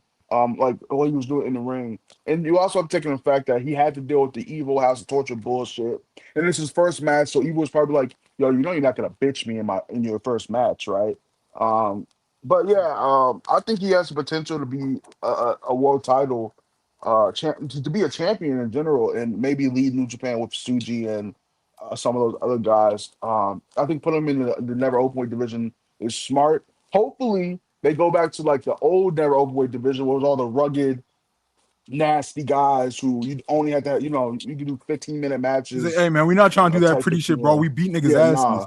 You will be And dropped on your head. We powerbomb niggas. We lay. Yo, I hope he puts a nasty lariat in his game. Yo, Like, I need that. I need a burning lariat, nigga. Give me a burning lariat. This is my move wish list for Aaron Wolf. Burning lariat. Give me fucking y'all know that like spinning Uranagi that Hiroshi Hase would do. I want that shit. I want a fucking sleeper suplex and a power bomb. I'm talking about that. I need a backdrop driver in that shit too. Give me a folding power bomb, son. That a phone power bomb. Hey man, we doing the Kobashi Mooney too. Yeah. Let's go. Yo, he needs to put some kicks in his game too, bro. Yeah, I don't give a fuck about his physique. I don't give a fuck about his physique because he's a shooter. He's an Olympic gold medalist. And me and Ibu have long been saying we need more fat niggas in Puro. The only thing I'll say is I just wish he had bigger arms, bro. Like I wish he just had like if you look exactly the same and I just had like bigger arms, I'd be like, nigga, this is perfect. This is perfect. Also, slap niggas in the face. Yeah. Slap niggas in the face. Good start though. I like the match. Rob, what did you think of Aaron Wolf's debut? I loved it, bro. You know, I did. I fell asleep after like I think it was way after the United Empire match. So with the Aaron Wolf's debut, I actually really enjoyed it. Yo, he's gonna be really good, man. He's gonna be really good, and I feel like this, like you said, the never open weight division needed some shit like this back in it. Yeah, because it felt like a lot of the other titles took a lot of momentum and a lot of presence over the belt, and so if we get especially a guy like Aaron Wolf in the presence and the reverence which he has in Japan, I feel like that he could help bring it back to prominence. Yes, sir. Did you see what Ogawa said about Aaron Wolf?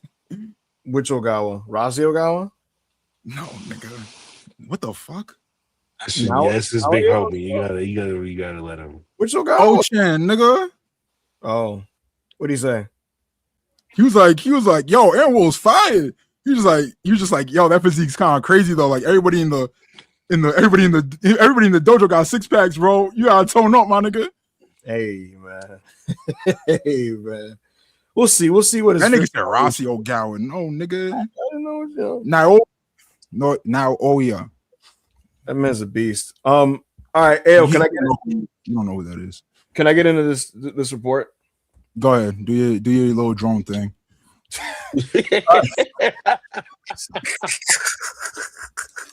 All right. He said he was like, yeah, go ahead, do you. I want to get this out before Raw is on. So here's the deal, folks, when it comes to some of the WWE reports. All right. So I'll do the spoiler thing last.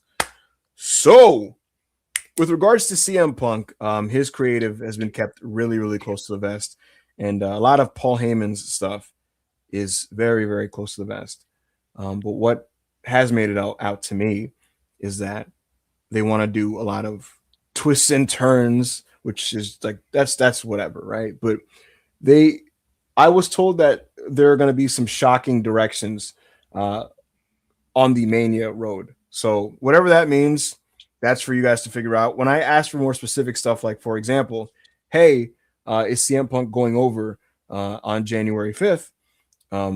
What I was told by an official is, let me pull this up, is essentially that CM Punk is expected to be doing media tomorrow in New York City for Night Patrol, which is a film that he's a part of starring Freddie Gibbs.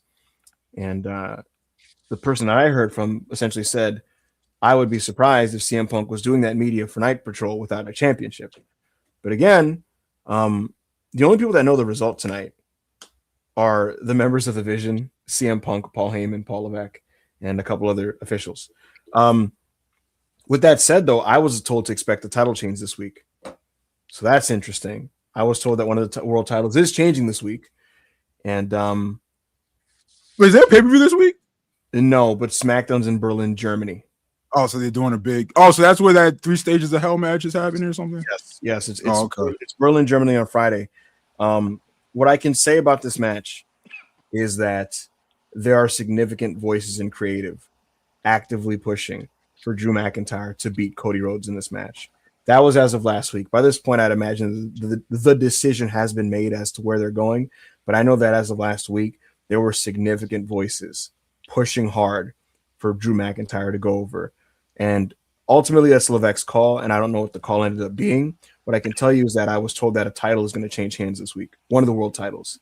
And there's 2 major main roster world title matches.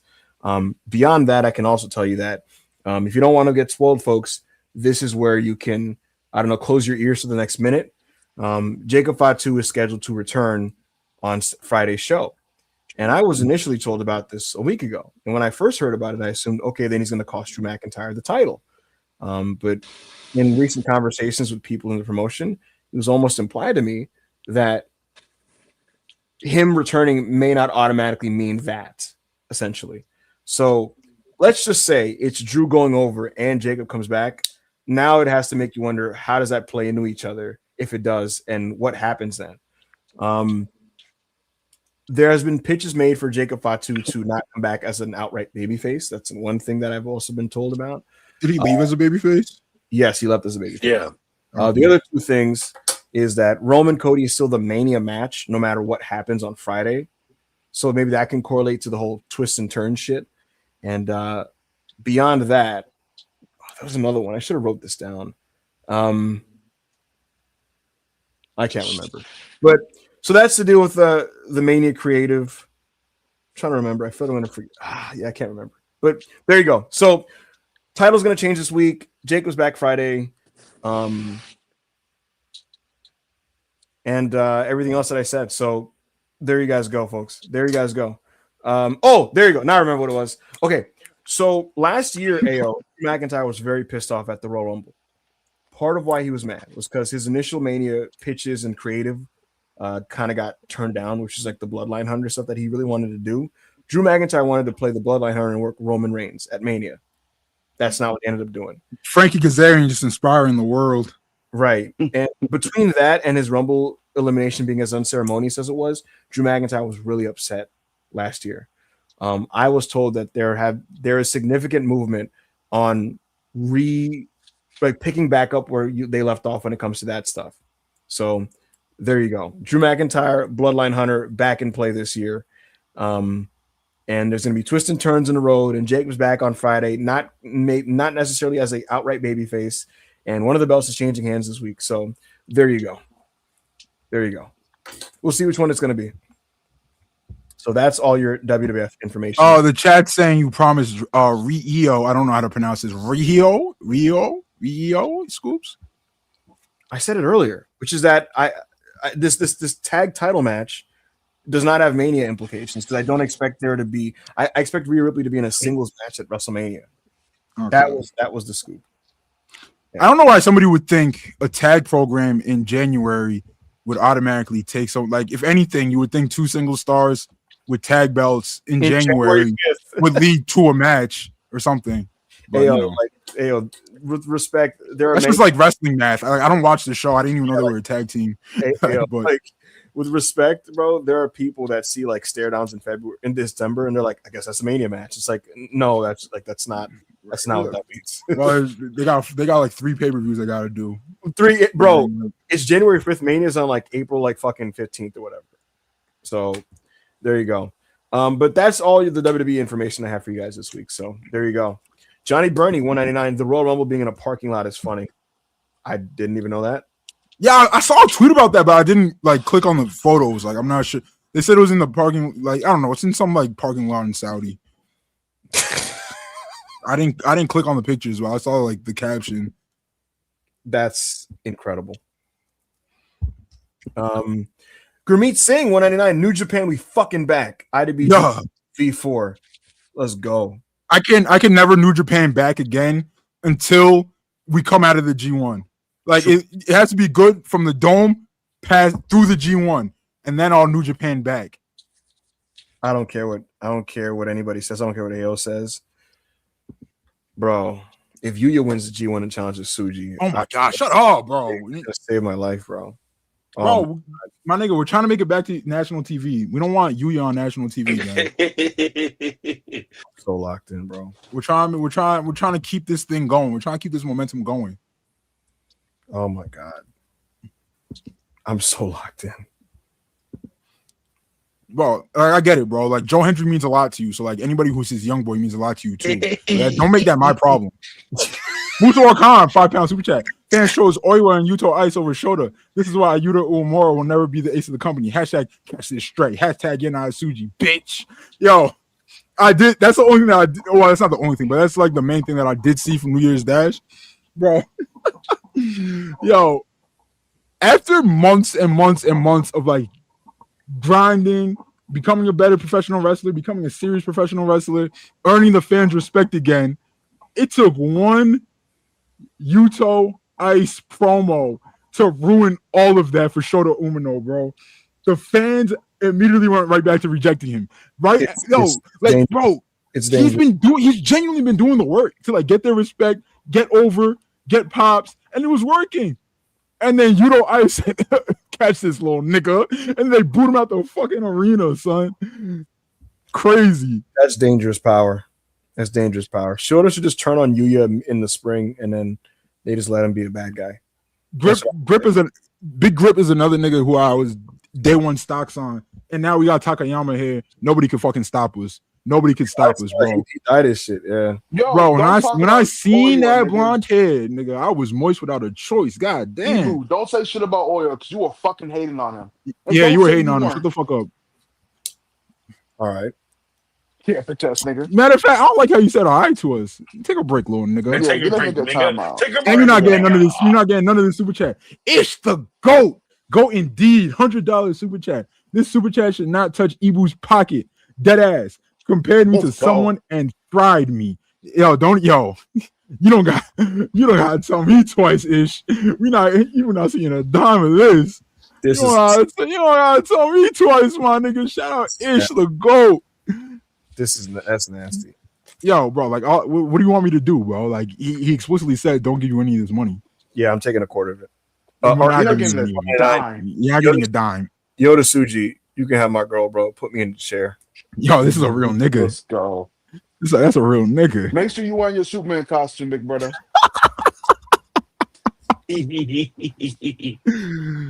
Anthony Corey became a member. Appreciate you, bro. Membership shows every Wednesday and Friday. Mm-hmm.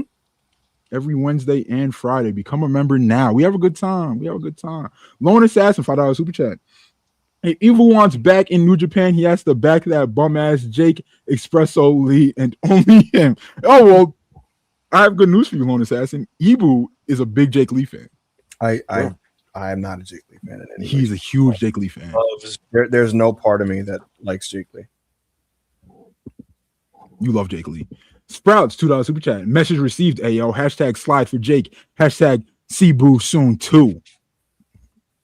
Ibu, I know you love Jake Lee, but he's talking about Jake the dog. Because we, rest in peace. Rest in peace to a real killer. Anyways, Jake does means 199. Who should Suji face at Forbidden Door? Shit, that's a good question. I wouldn't mind it. Let me think. Okada wouldn't be bad. If Okada's still no. Bro, Okada's not losing to Yoto Suji. And Suji's not losing at Forbidden Door. Why not? Why can't Okada lose them? He's not going to. He's just not going to. Come on, my nigga. Like, what is this exercise we're doing right now? You think he's going to? I don't think they'd be that opposed to by that point. I don't know. Let me see. Let me look at this roster real quick.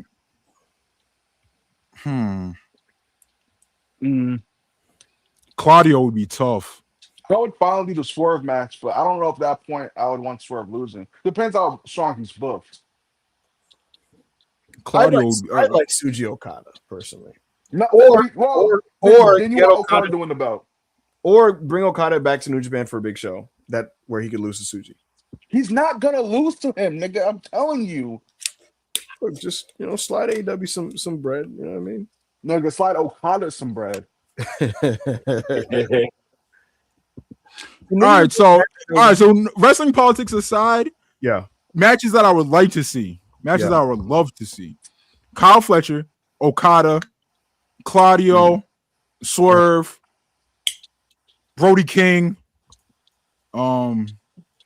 I just want it to be a match that like doesn't just feel like a filler exhibition type of thing. Like with Okada, that feels like something that would be like major for just like Tsuji's year and his story and all that type of shit.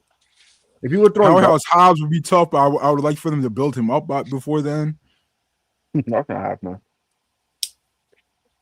Who else? Nigga said Lee Moriarty.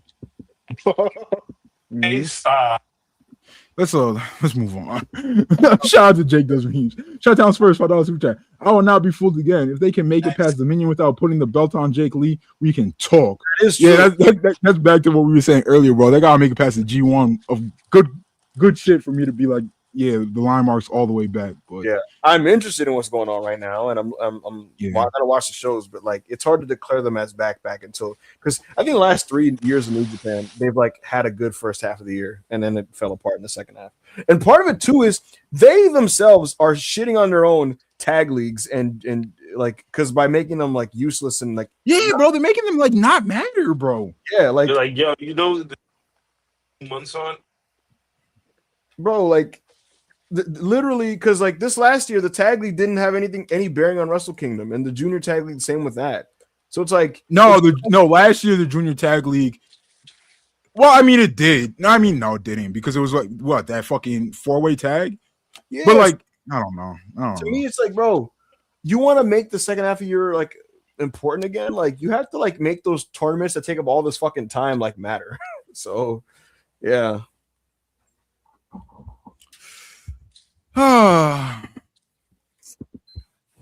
Bree Woo 199. Jake Lee out meeting that junior. I know you're not talking about Big Takahashi. Mods, get him. He's talking about Big Takahashi. Mods, get him. Let's hear him out. Chi-Town Spurs says, I was not gonna lie, I was crying. I was crying on Tana. I was crying with Tana when Shibata's music hit. Bro, I don't really get emotional watching wrestling that much, but I got emotional when he kicked out of the first Rainmaker, and the fans, like, you hear, like, the dome erupt, like, they believe Tanahashi has a chance. And when that happened, it was like, fuck, bro. Like this guy is giving it all he has, bro. Like, he has nothing left except just, like, the will of the people, like, carrying him here. And something about that was mad moving to me, bro. It was just so fucking moving. So, what an emotion that was. Wrestling at its heights, bro, there's very few things that are more beautiful. Yeah, that shit's incredible, bro. That shit is incredible. Wrestling at its worst, bro. There are very few things that are worse. Oh, yeah. You watching, like, yo, why do I watch this shit? Like, literally, why do I watch this shit? 3,300, 199, peak self-made night. Join the Discord. It was a tremendous weekend, bro. Match Rex was so much fun, bro. Great matches, great banter. Yep, great community, bro. Absolutely. And then after Match Rex, because Ibu, Chris Rob, I'm not sure who else all stayed, Joe, because because we care about our community so much, we just gave y'all more content. Yep, more content and more content and more content, bro. It was a lot of fun, and you guys can expect that on nights when we stream, and even when we're not streaming, there's always mod streaming stuff in there, whether it be sports or wrestling. Man, that $5 a month pays itself in like a million times over, million times over. Yeah. In many different ways. Many different ways. And being a member of the Self-Made Discord will it helps you be more tapped into everything going on also. So I recommend joining the Discord, and I appreciate everybody that has joined the Discord. Ibu, can you take this for us? Y2 masculinity. The masculinity that was shown when giving Tana flowers made me cry. He says Shibata's chops, Naito's everything. I wish I could have been there, but hashtag Y2J. Yep. Listen to me. Fucking how do I put this? Bro, Naito, what a fucking dickhead on that show, bro. taking up like just aura farming, cutting up. Oh. Yo, Tana deadass goes. Did you hear the pop? You know what was godly? You know what was amazing? Did you hear the pop? But you know what was so funny? Is Tana Naito for no reason in this promo. He's just like, yo, so like I left this company and I'm never coming back, and don't expect me to come back, and I'm not gonna wrestle here again. But with all that established and the fact that I'm not back in New Japan and I'm never coming back and I left and I don't want to be back here. I would come back. He did all that and was like, yo, shout out to you, Tanahashi, and best of luck. I'm not coming back to New Japan. All right, goodbye. New Japan, the promotion that I've left. Farewell. And it's just like, all right, man, we get it. We fucking get it, bro. Like, holy shit. But yeah. What a Naito's gonna be back one day. He's gonna be back and he's gonna bring Bushi and he's gonna bring his young boy. And he'll probably bring Sonata. Yeah. My fucking goat though, Naito, bro. That's when I really started getting emotional, son. To hear fucking Stardust again, bro, because he vaulted it, son. He don't use that theme no more. Yeah. That theme is fire. Ultra Instinct, 499 pounds. Not gonna get you canceled, Rob. Give me a free Palestine, give me free Sudan, free Congo, free Venezuela, any other oppressed nations and people. Tweet. Yo, Ultra Instinct a great guy. There you go. Rob's tweet is give me a free free Palestine, free Sudan, free Congo, free Venezuela, and any other oppressed nations and people. That is Rob's tweet. Easy. Wasn't really stressed about it. I was stressed at first. Yo, Rob, your mic is wilding. Rob, you're cutting out, bro. Your shit is cutting out, bro. What a community. Also, Rob, check the self-made group chat real fast. The Twitter one. All right. Shout out to Ultra Instinct, bro. Great community member. Y2 Masculinity, $5 super chat. Ibu?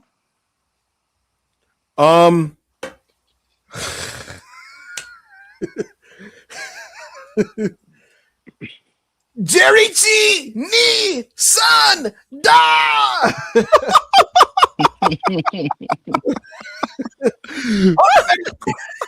What the fuck, dude? Hunter better do me like the Ace, pause, and not Cena, or else I got Nubians like Nubians, and they're gonna shout out Ray J. Yo, that's crazy. Nubians that like Nubians. We have a concerning amount of inside jokes in this community. Yeah, it's wild. Concerning amount. Andrew Brown, $5 super chat. Anyone looking forward to Bloodline versus House of Torture? Imagine Reigns versus Evil J versus Yujiro. I assume you mean Yujiro. Who is Evil J? He means versus Evil. Reigns versus Evil versus J versus Yujiro. Oh, I was going to say. Bro, Andrew, if WWE books that match, just know I will be there. I will be there. Jesus Christ. Shout out Yujiro. Commonwealth Cowboy, $5 super chat. Needed one Kenny promo to make me believe. Please give us Omega Ospreay at Wembley. It won't happen, but delusion equals hope. # self-made for life. Yeah, man. This wacky world of professional wrestling. Anything could happen. Anything. Yep. Musuwar Khan, 499 pounds, euros. Ibushi rocked the dome. Look, man, it rocked it to the dome, and they let him in like the prodigal son, real Golden Star aura. That's a fact. We do this. They let Ibushi in the door. That's hard. Rich Rogan, $10 super chat. People getting mad at Tsuji for talking are just the other side of the coin of people who want to cry about Gabe Kidd working AEW after his stuff. The stripper is not in love with you.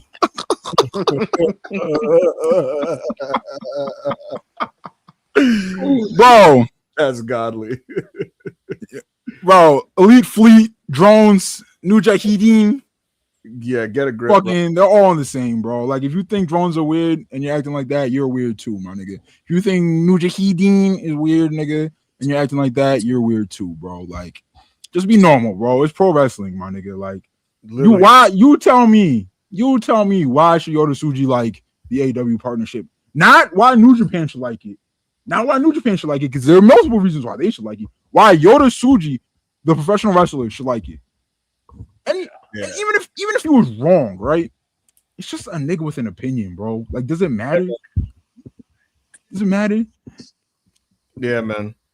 I'll be right back, guys. Yeah, you're fired. Don't come Big back. Chopper. Big Hold on, Chopper. Super Go ahead. Ibu wildcard predictions. You only watch wrestling. We'll come back to this because he saw that. Yo, that's why he ran away. Yeah, he saw that. Yeah, bro. This is a nasty nigga. He's googling football. All right, we're gonna come back to that, Chopper. But if you has any answers, you know why. You know why and how. Gulag Boy, $2 super chat. Think my super chat got skipped. Shout out, self-made. Which one? Gulag? Say in the chat what it was. It might say in the chat what it was, bro.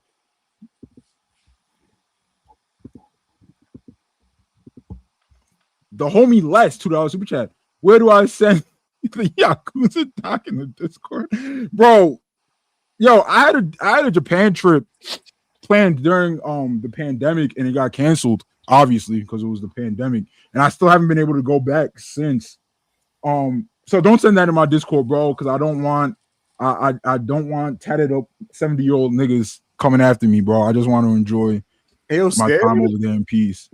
I mean, you're bro. Like, I'll put these niggas in the dirt, but then I'll just spend the rest of my life in a Japanese prison, bro. Like, the fuck?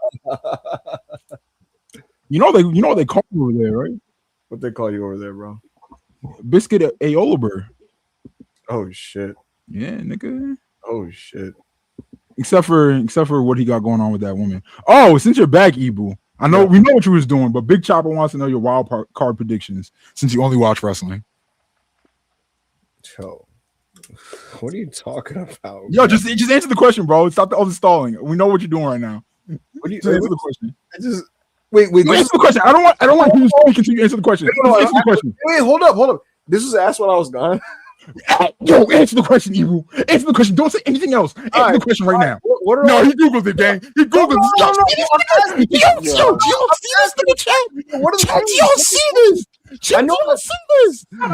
I know the Packers face Chicago, but like, what other games are there? I know you don't watch football. The Bills are in one of them, right? Don't the Bills face the Jags? Yo, tell me the number one seed for the NFC. Oh my fucking god, bro! Like, what are you talking about? You don't watch football. You do not watch football. Oh, you said the NFC? Isn't it the Eagles?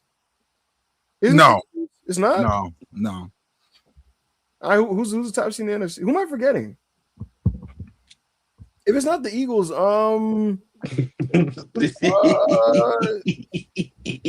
is it the Rams?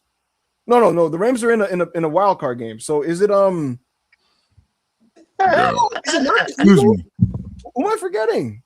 It's the Seahawks game. Oh, okay. All right. Well, I mean, let me look up the record. Wait, let me see if Sprouts said what the chat was. Gulag. Oh, Gulag. Did he say it? Oh, bro, it didn't. Oh, okay. No, we got to it eventually. He said it. He thought it got skipped. The Seahawks have 3. All right, never mind. Actually, it's a significantly better record. Never mind. Evil, you're going to hell. Commonwealth Cowboy, $5. Sorry for the hashtag double chat. DLC Speedball getting an elevated role along with Kevin Knight. Both those dudes have been incredible as to TV. He will be. No, he's gonna just continue to more of what he's been, which is basically super reliable, good worker on the show. Look, man, Speedball's in a great spot right now, man. Speedball's in a great spot. Yeah, I don't think like there's like this big time Speedball push in that type of way. And if I lied, I'd be lying to you if I did that whole like big things expected thing. Like they just that's what those some outlets do. They're like, oh, fans like this guy, yeah, big things, please. Yeah, they like follow me. They like him in his role, and he's going to continue in that role. I'm mad I forgot about Seattle. Damn, I feel kind of damn. Uncle Roku, 1999. Soul Made Forever. Happy Monday. When I seen Kazu climb up that turnbuckle, I got up out of my seat because I could smell that Rainmaker pose cooking up. Also, y'all mind wishing me a happy birthday? My guy Dixon Mayaz. He watches the show. Shout out Dixon Mayaz, man. Yo, shout out you, Dixon. Dixon. Happy birthday, Dixon. Thank you so much for supporting our show, and thank you for listening to the podcast, my man. Shout out Uncle Roku too, man. Yes, sir. No, Great member of for the real. community, big supporter. We appreciate you, gang. 100%. Johnny X Big Man 499. What a great time to be alive. Time of retirement was beautiful. Chargers in the playoffs. AEW looking good. And I'm putting money down on a ring. Hashtag self-made forever. Oh she shit! getting married? Congratulations, bro. I hope your fiance don't watch this podcast, bro. Yeah, seriously. Could you imagine somebody's engagement getting spoiled like that? Yeah, right. She was fine because of a fucking super chat. But Congratulations, though, bro. Congratulations. Yes, sir. We going into 2026 strong, man. Yes, Golden sir. Brash, $20 super chat. Happy Monday, Self-Made crew. Hope y'all doing all right. I really enjoyed the sandbox, and I'm excited for more. After the Self-Made Awards, what's the odds of getting TK as a guest now? I mean, I don't know. I don't know, but I don't think he would have put over our awards if he didn't respect us in our platform. For sure. There's been a fuck ton of awards on the timeline. Everybody does awards now. Everybody wants to do awards now. I've only seen him put over 2, us and Sports Illustrated. So, I think it's because he knows. Like, I think Tony has the foresight to know, like, this is where like the hardcores are in terms of like, that type of thing. So he knows what's up with that. And what's good, Rob? Why did you just? Oh, I was just making sure my mic is good. Your mic's good, bro. Yeah. Look. If Tony wants to come, we're more than happy to host him. And Hey, yo. Come on, man. Yo, yo. what does that mean? What did you? Yeah, come on, man. Yo, TK gang. Everything on my side is platonic. Anyways, I think it'd be a great podcast, and he's more than welcome to come. So he's more than welcome to join the podcast. Join Self-Made to podcast with us. Anyway, Chi-Town Spurs. What's Diego? Wait, what's going on in the chat? Oh.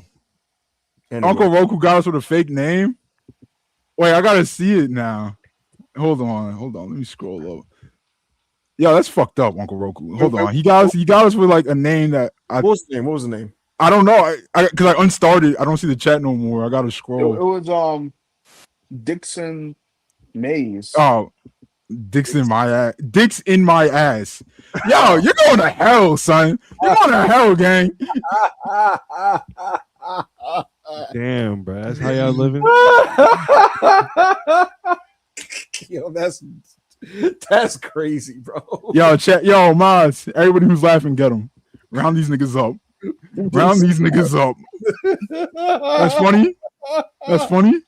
That's how y'all living. Niggas is shocked it worked, bro. Do you understand? We're going through like 70 super chats, bro.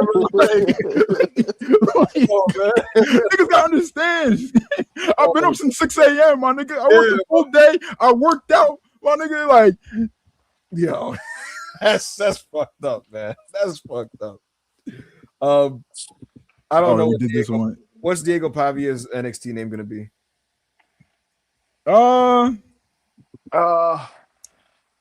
What's his ethnicity? Virtually he's Mexican. Let me see. Let me just double check. That nigga. I mean, just the fact that he's Latino, they're gonna put him in the LWO anyway. Even if you look Latino, they're gonna put you in the LWO. There's a Filipino nigga in that shit, So. Space Toast $5. Hey, love the show. Would love to see y'all do a booking series in the game Pro Wrestling Sim. See who can book better. Proud to see black men shine. I appreciate you, bro. I never played prowess is expanding. I never played any of those like 2 games or anything like that, but I'm down to try. Yeah, for sure. Thank you, Space Toast. That's a good name, by the way. Damn, nigga, you hungry? John. Hungry ass nigga. It's a super chat on Space Ghost. Low platinum chain got snatched by Big V4. Hey man. Yo, V4 came back the week after niggas put that Burberry on Big Plat too, bro. We just visually getting it's just visually getting out media, bro. That belt's just visually getting out media now. Hey man. It is what it is. I'm just saying, hey man. I love that belt so much. It's one of the most beautiful belts I've ever seen. It means so much to me, bro. Another belt will never mean as much to me. Incredible. Sonic said, yo, what's good with Jericho's contract? Apparently it's not up. How did it get misconstrued? that's not what Fightful said. What Fightful basically said was that officials have not confirmed to him that Jericho's gone just yet, is what Fightful's report said. So we shall see. I remember back over a year in advance, I was told that Jericho's deal would be up at the end of 2025. So we'll see what ends up happening. Maybe again, who the fuck knows? So there you go.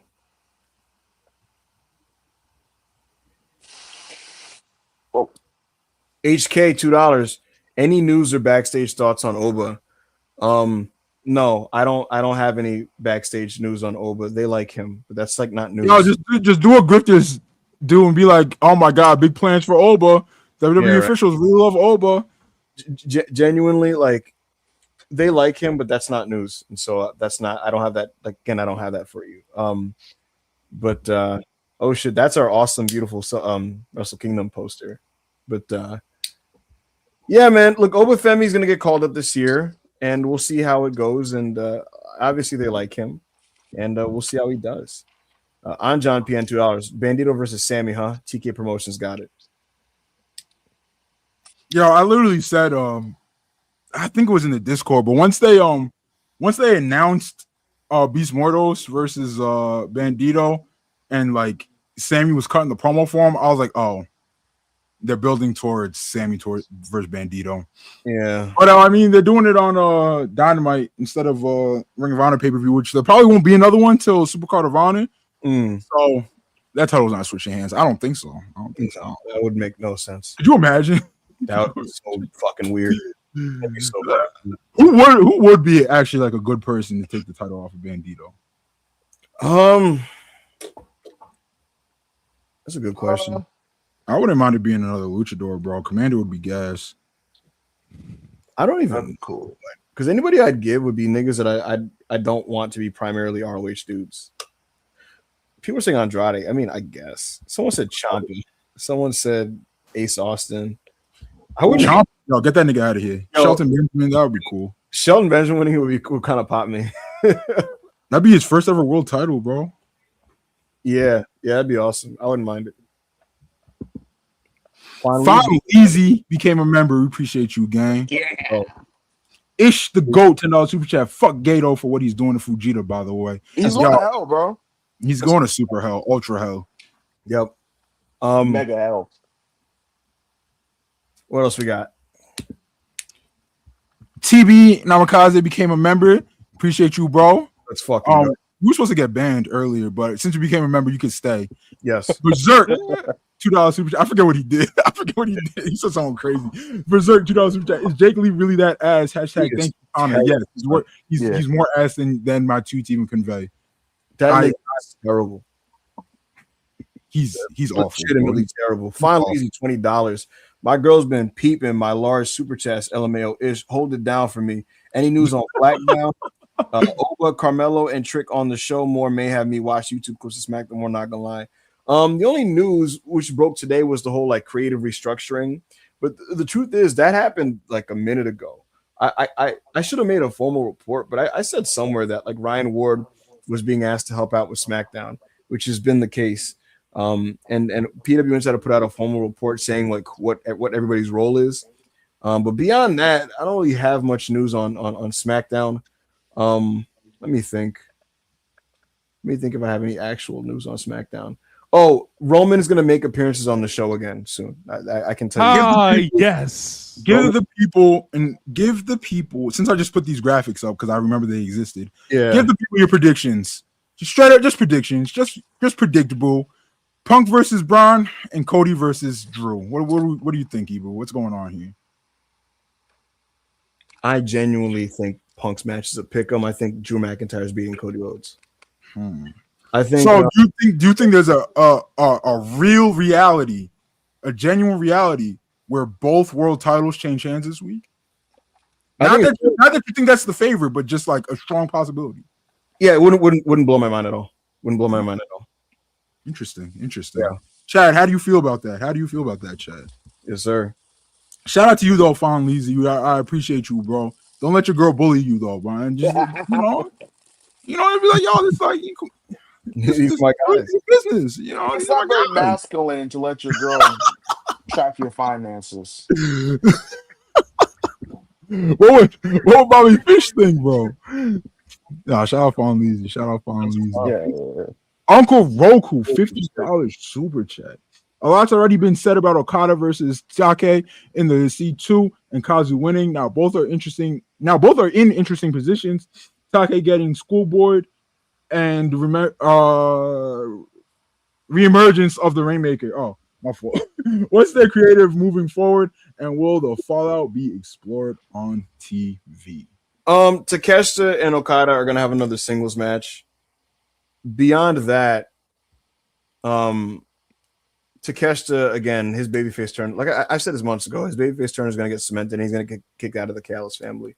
Bro, it needs to be like it needs to be like immediate, bro. Yeah. Bro. Enough of He took a fucking screwdriver to his head, bro. There's no more cock teasing this thing. Yeah, I agree. Okada took a screwdriver to his head. Takeshi needs to go up to Don. The next time they're all on screen, Takeshi needs to demand Don Callis to kick Okada out. And if Okada doesn't, then everybody's an op. Yep. Yeah. Yep. There's no more there's no more like tension, bro. No, bro, you're gonna hurt Takeshi's credibility as like a man if like he continues to just be like, well, I guess I could still go with these. Like, no, bro, like they're plotting on you, bro. They're plotting. That's on beyond you. being a geek, bro. That's beyond being a geek. Yeah, agreed. Gurmeet saying $4.99. Jobber Nation from X compared Okada to Tozawa. Maybe we should bring back public stoning. Had me crashing out for no reason. Gurmeet, you should not crash out by that nigga is a troll, bro. None of his opinions are genuine. He just says things to get under people's skin. You like that. Just don't take the bait. If Triple H gave y'all the pen, how would y'all have booked Mania 41? Love seeing Black Men Thrive, self-made. Mania 41 was last year. The other one that just passed. I would have booked a completely different card. I would have put a Samoan in every single match. Rikishi. Yo, that would be hard. Tamina's coming back. First of all, I'd have Roman Reigns stack CM Punk and Seth Rollins like he did Edge and Danielson. I'd have him stack both of those little niggas and pin them both at the same time. 1, 2, 3. Ooh. I'd have Bianca win that 3-way. I'm sorry, bro. New Day, my WWE tag team goes by. You gotta take that match off the card. That was crazy. That was crazy business. I'd put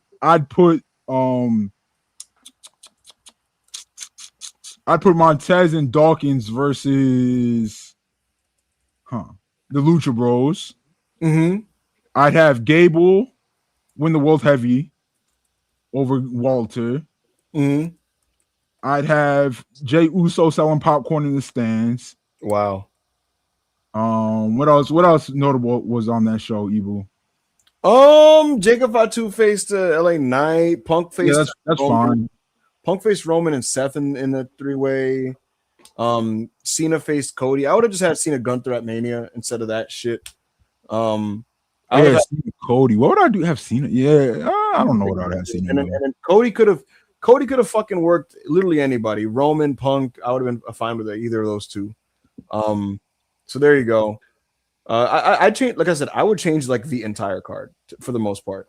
I would not have done Randy Orton versus Joe Hendry. I'll tell you that for sure. Nah, that Geek and Squash was solid.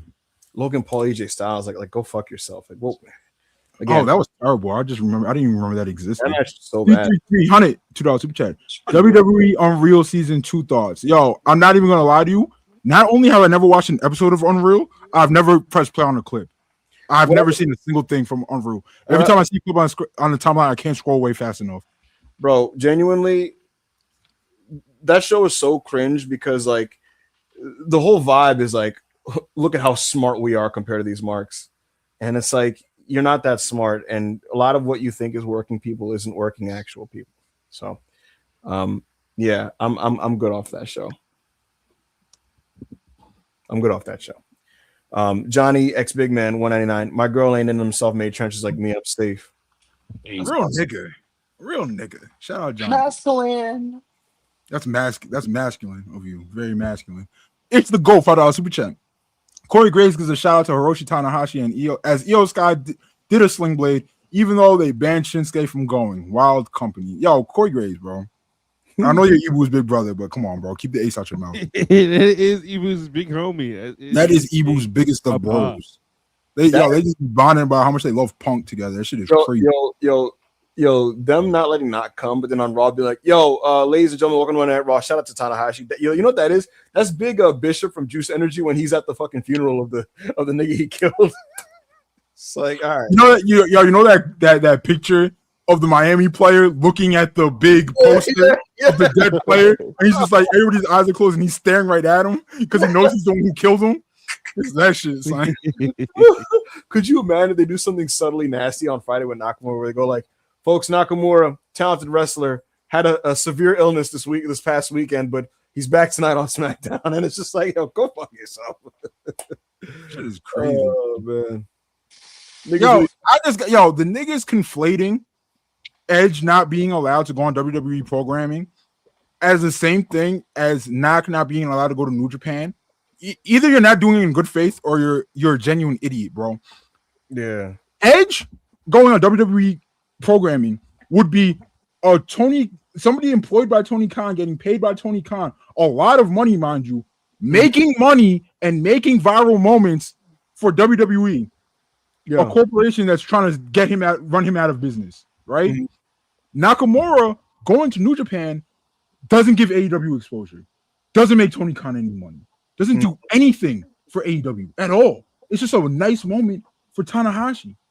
How are these the same thing? How are they remotely the same? Because I said they are, and Papa H is the best. Bro, I get it, bro. Like, niggas get tired of the constant AEW's the babyface, AEW's the good guy company. But I mean, everybody looks like the good guy compared to WWE. Does AEW do like standard evil $1 billion corporation stuff? Yeah, bro, because they're a $1 billion corporation. But you can't always be like, yo, both sides are bad here. It's not the case, bro. There's not always a one-to-one thing. Like you and every time you guys try to like stretch yourselves out to make it seem that way, you just come off as a fucking idiot.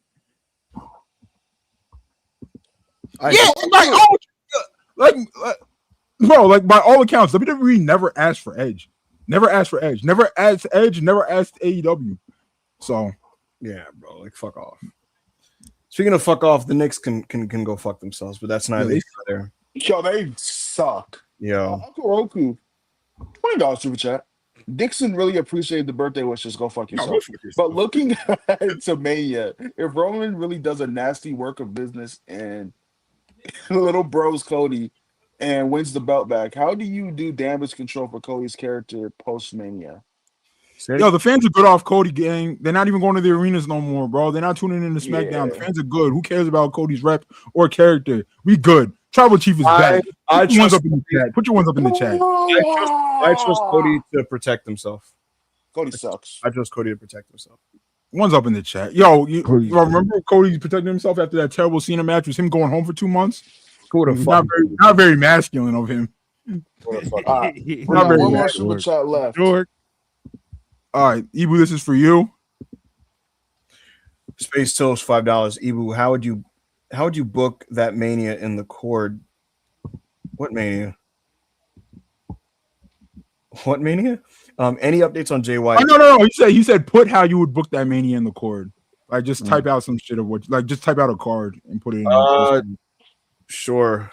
And I don't really have an update on Jay White. He's still not good to go. Yo, I guess we got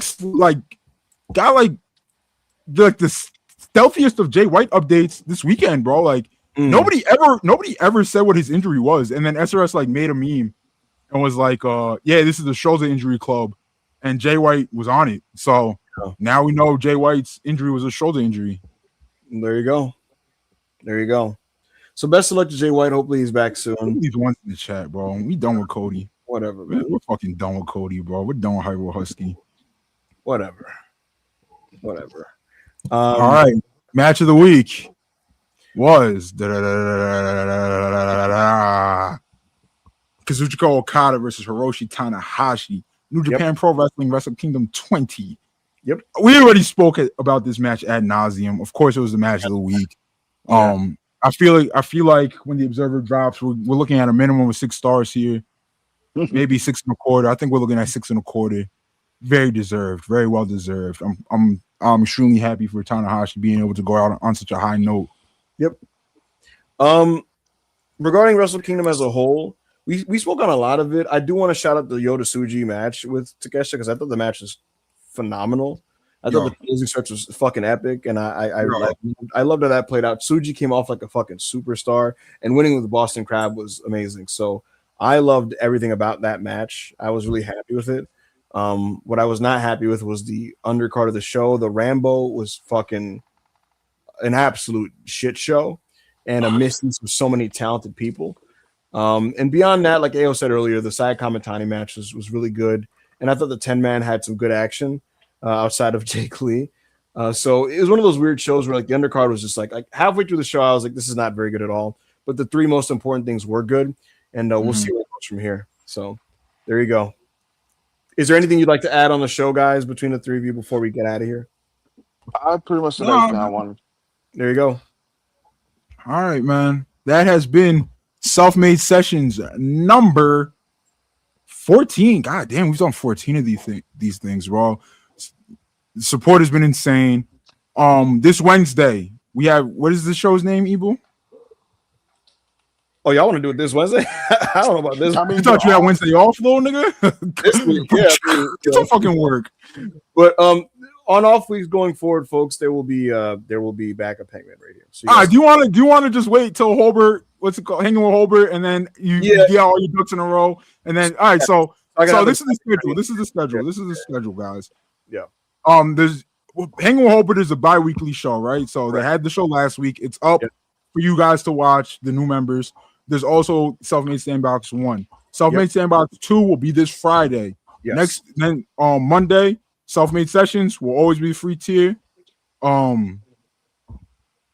Friday. No, wait. Oh, then Hanging with Holbert on Wednesday. I'm sorry. I just fucking had a brain fucking for it. Hanging with Holbert on Wednesday, that next Wednesday, and then Self-Made Sandbox 3. All right. And then the week after that, Sessions, Ibu Show. Yep. Sandbox. I can't lie. Y'all niggas need to bring and also Dynamite Review every Thursday. Absolutely. Hosted by our brother Marcus and our sisters Jess and Jana. Absolutely. Yeah. So with that said, folks, please make sure to like the video if you haven't liked the video, and please leave a comment if you have not liked the comment. Loaf and Lecture Vaulted. Yo, Chopper, you know how these lazy blacks are. Yo, I'll be honest.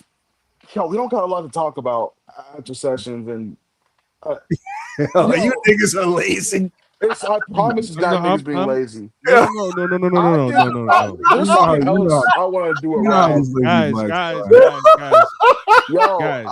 reel it in. The last 2 Wednesdays have literally been holiday days. True. And no. Ibu, you guys are lazy, but Ibu was the one. You guys want to move Loaf and Lecture so we can do these anyways. Mind your business. All right, y'all doing it this week? Y'all doing Loaf and Lecture this week? I mean, I'm down. I'm down to do it this week. Yo, Chris, I'm not saying shit, gang. Yo, I mean, listen. Yo, we find something, Hope Electric takes a lot of work, bro. We gotta come up with segments and Crystal, can you read this chat on the screen real fast?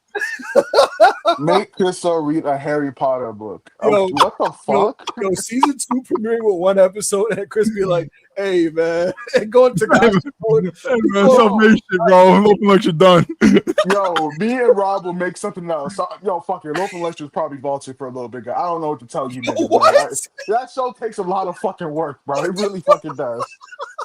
And now, what time slot are we gonna have? Because what do you mean? Wednesday is Hanging with Holbert, and the Wednesday after that is backup Hangman Radio.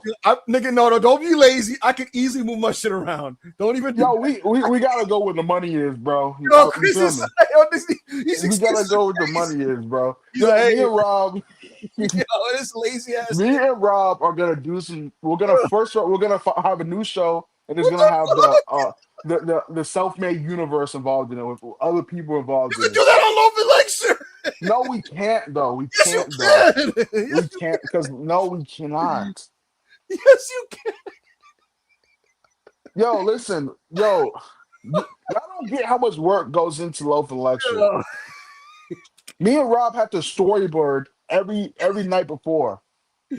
Listen, I'm literally I'm ready to go. I'm ready to go. I was thinking about keep 3 cut 5s earlier today. I'm ready to go. You know what, guys? We're gonna keep doing keep 5 cut 3s, and we're gonna make them shorts for the YouTube channel. Y'all like that? Yo, Chris, you are disgusting, bro. What? I'm trying to make money for us, you know? Chris is disgusting, bro. Folks ain't gonna keep being patient with you. Yo, all right. Next time we do Loafing Lecture, if we don't got 300 minimum viewers, no, it's never happening again. It's never happening again, son. Y'all Chris want the show like y'all say you do. Chris on the public like, hey, y'all ain't supporting. I didn't see 500 niggas in there.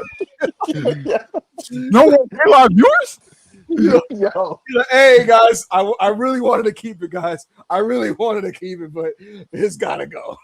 Yo, yeah, y'all better, you know, do your thing. Let's get the fuck out of here. I need to eat dinner. Yo, self-made shit, self-made forever. Self-made Greatest forever. audience ever. Greatest audience ever. I love y'all, man. We Loafing Lecture will be back.